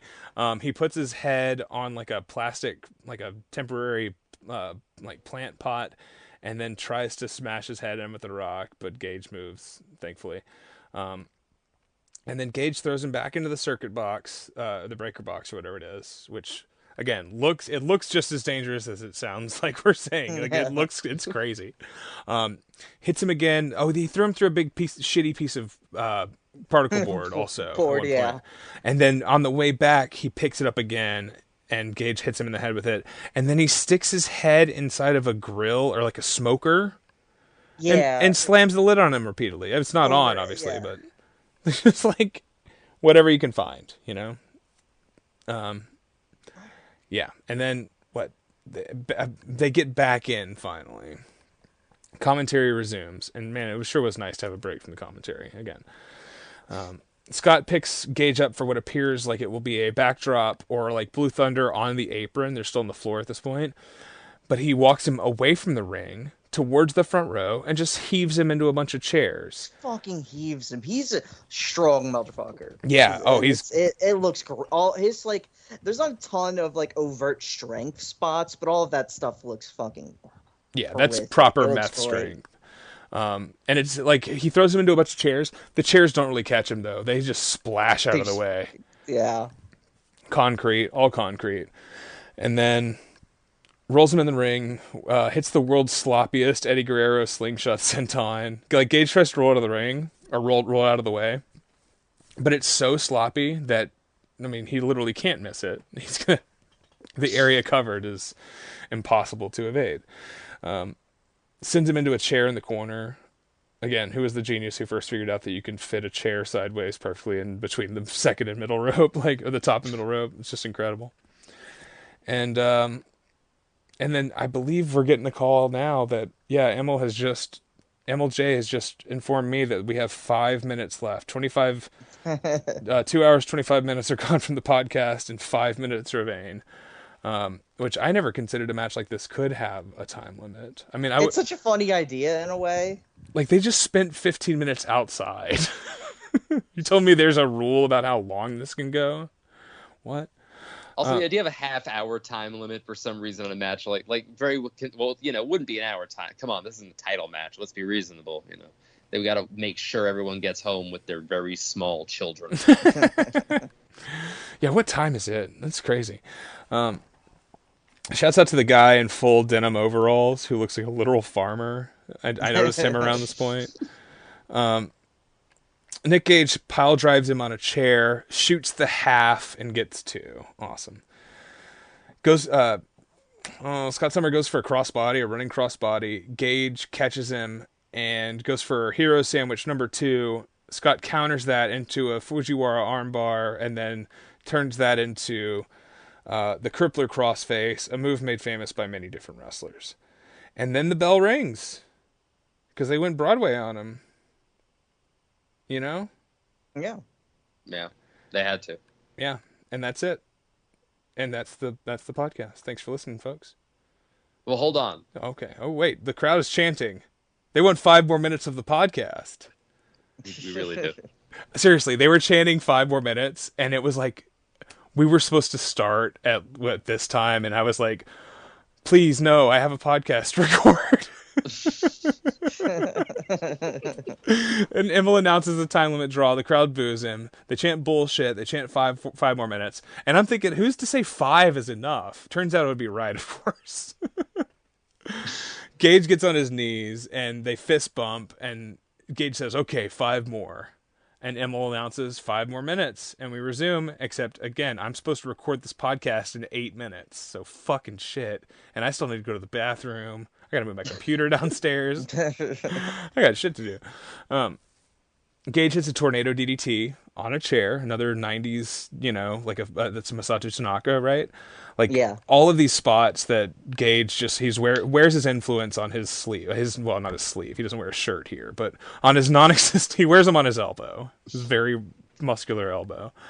He carves them into his arm like it's the end of an episode of Judging Amy. That's right. Gage, all right, Scott hits a sick brainbuster onto an open chair. They say that that's how he beat Tremont. And then he sets it up again. They go up to the top. Gage gets the upper hand and hits that sack of shit, the super sack of shit, the super... He really loved the super fall away sack of shit slam. And it looks awesome, so I'm not... Well, this is like an exploder almost. Like the way he throws him. This is so nasty. This is where they move. The distance that he covers with that giant triangular man is really impressive. It's awesome. This is also where they zoom in, because this is, you were talking about it's not the Gulak match, Max. It's this one where they zoom in on the crazy, insane bruise on his back. Yes. Because I think it came off of him hitting the chair here. Or maybe it was off the brainbuster he took right before. But the chair gets destroyed. And Scott kicks it 2.9. And then Emil announces, and I'm actually getting word again here from Emil J, that we have 1 minute left in this podcast. He says there's 1 minute left in the sudden death. Gage hits a fucking sit-out powerbomb for 2. And then my IWTV stream broke again, and it kicked me to the home screen. well, Bucky, I'll tell you what happened. Oh my god, the IWTV. I'll tell you what happened. Clean finish? We all know about Nick Gage's finish. Right? Uh-huh. We all know that Nick Gage loves to finish with the figure 4 leg lock. So he puts on his signature figure 4 leg lock. And of course the time runs out when Scott Summers this time is actually in a perfect parallelism about to tap out. God, it really is Steamboat Flair, isn't it? Yeah.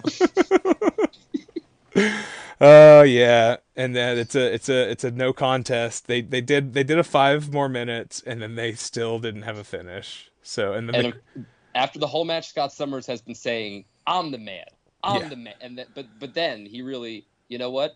You really are the man. I'm the man now, dog. Crowd chants "fuck the time limit." I don't know what the point of any of this was. A restart just to still finish with a non-finish. I don't know. I was thinking I might do a bit on the show where I like end the podcast early, and then we fade back in, but then we still never finish it. We're going to set it to Don't Stop Believing. Yeah. Yes. There you go. Yeah. Made in America, Death to America, so on and so forth. Yeah. Scott has this great hardway gash on his eyelid, not his eyebrow. Oh, yeah. It's on his eyelid. Just incredible. It's rough. Yeah, they zoom way in on him. It's great. It's a great match. It's weird. It's the fact that it doesn't have a finish doesn't really hurt it though. It just makes it more weird and enigmatic. And you said musical earlier, and I really you know Ornette Coleman, there's 19 different there's 19 different songs in there, and I like them all. But it's that's this match. Yeah. It's just it's a they live match basically. It's the they live fight. It's just Sure. like just who gives a shit. It's Well, just that we did ends, it to do it. He does make him put the sunglasses on though in the end, right? Yeah, it's true. Nobody puts the sunglasses on here. It's a weird thing where I'm not sure if I would call this and like the JWM match indulgent. I guess by definition they are. Yeah. But I also don't care. Yeah. Here's like indulgence is cool. It's just it just has to be a good thing you're indulging in. Well, it's crazy People forget that you have to do that the thing you indulge Sure. in should be good, as opposed Sure. to Seth Rollins hitting people like with knees over and over again or whatever the fuck. Sure. I the fact that this is this is in the middle of the show, and that John Wayne match is a semifinal match. Like it's crazy, but they earn it. It's Like, justified. if you're actually exploring interest, like those two matches are complete opposites from each other. Like hyper structured versus like just do whatever the fuck you want matches. But they're both 45 minutes long, and they're both incredible. Yeah. No, I really enjoyed this. And is Scott Summers still wrestling anywhere? What's he up to? I think the last time Cage Match has him was from the ICW show in San Antonio a few years ago where he wrestled Schlack. Oh, right. That's where DeMonto said he was going to win Tournament Survival that year if he hadn't completely destroyed his ankle. That's a good show. That's the one where Masada nearly kills Akira and has the second Sadaka JWM match, which is also fantastic. Sure. Ada, who was there. That's a Nightmare Freddy, right? Neil Diamond Cutter and Satoshi versus Danny DeMonto and Nightmare Freddy, of course. Pandemic, ICW is so fucking good. Oh, great! It's Scott's so on this good. show. Yeah, that's that show rocks.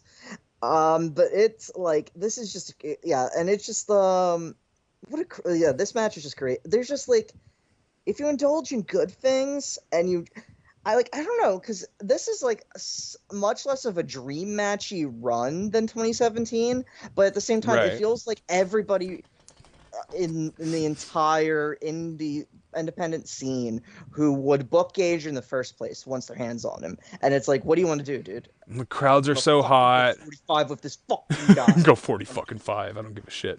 It really felt like he might go back to prison. I think we all kind of felt He's it. so transfixing. He has such immense presence. Sidebar, just to close things out. Circling back to the Black Abdul the Butcher himself, Matt Tremont. We see a couple of Tremont sightings, and one of my favorite tweets of all time was by I think Nuclear Bummer, and it's this long shot of Abdullah the Butcher at Roberto Clemente Stadium in the late '80s.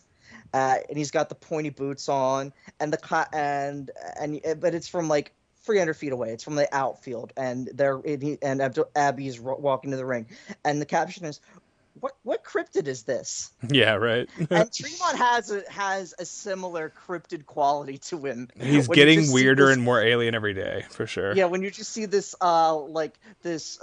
pasty, extremely planetary, round, red-headed man just walking, just like taking care of business during while there's a fight for control of who gets a top bunk. Yeah. And these two fucking like muscular bald killer men. I love it. It's Atrox. This is who's great. It's a prison fight. It really is. You know who's great? Oh, Nick Gage, King. the King. He's just great. The King. He really is. He's still great. He had that match with Jun Kasai at the end of last year, and it's really fucking good. He still got it. GCW announced him and Hoodfoot, and I'm not gonna watch him and Hoodfoot. I don't give a shit if he doesn't have. I don't give a shit if they have to amputate one of his fucking legs. I'll still watch Nick Gage versus Hoodfoot. There's still some juice there. There's still something. So. We'll keep watching him, and we'll do 2017 or something. I don't know. Nick Gage will come up on a billion podcasts until we stop doing them because he just does. He's important for us. Max. Yes. Thank you for joining us, Max. Thank you, dude. Absolutely. Shouts out to Bad Max. Fucking A. Shouts out to Bad Max. This has been so profoundly my pleasure. Like, Nick Gage is literally why I watch wrestling, both in the literal and the metaphorical. Like, Yeah. I started watching wrestling in 2014, and then this run happened a year later. And if it hadn't, there's every chance that I never would have, made as good friends as either of you, been here, any of this shit. Thank you. So Yeah. thank you both, and thank you to the God Yeah. who's definitely listening. Yeah, the king of this shit. He's never heard a podcast.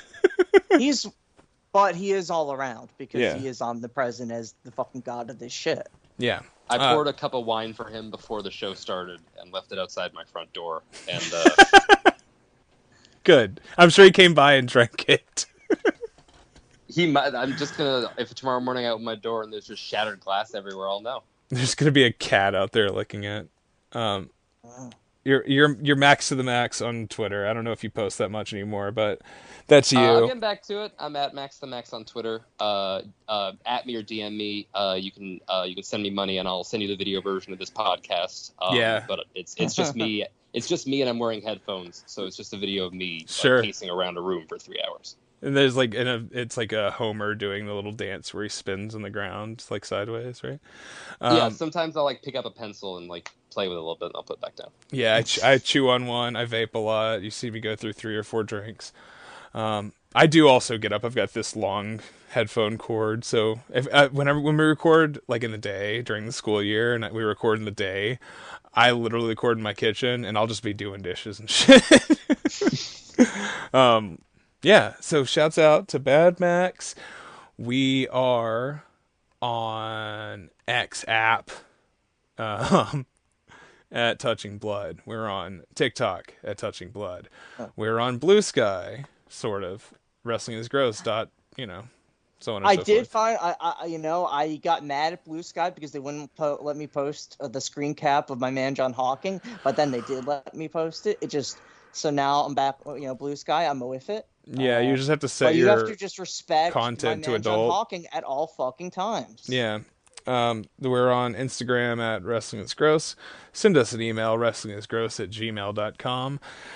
Write us Leave us a review on any That's two. There's just podcasts. 2. Spotify and Apple Podcasts. Anywhere else you can do that.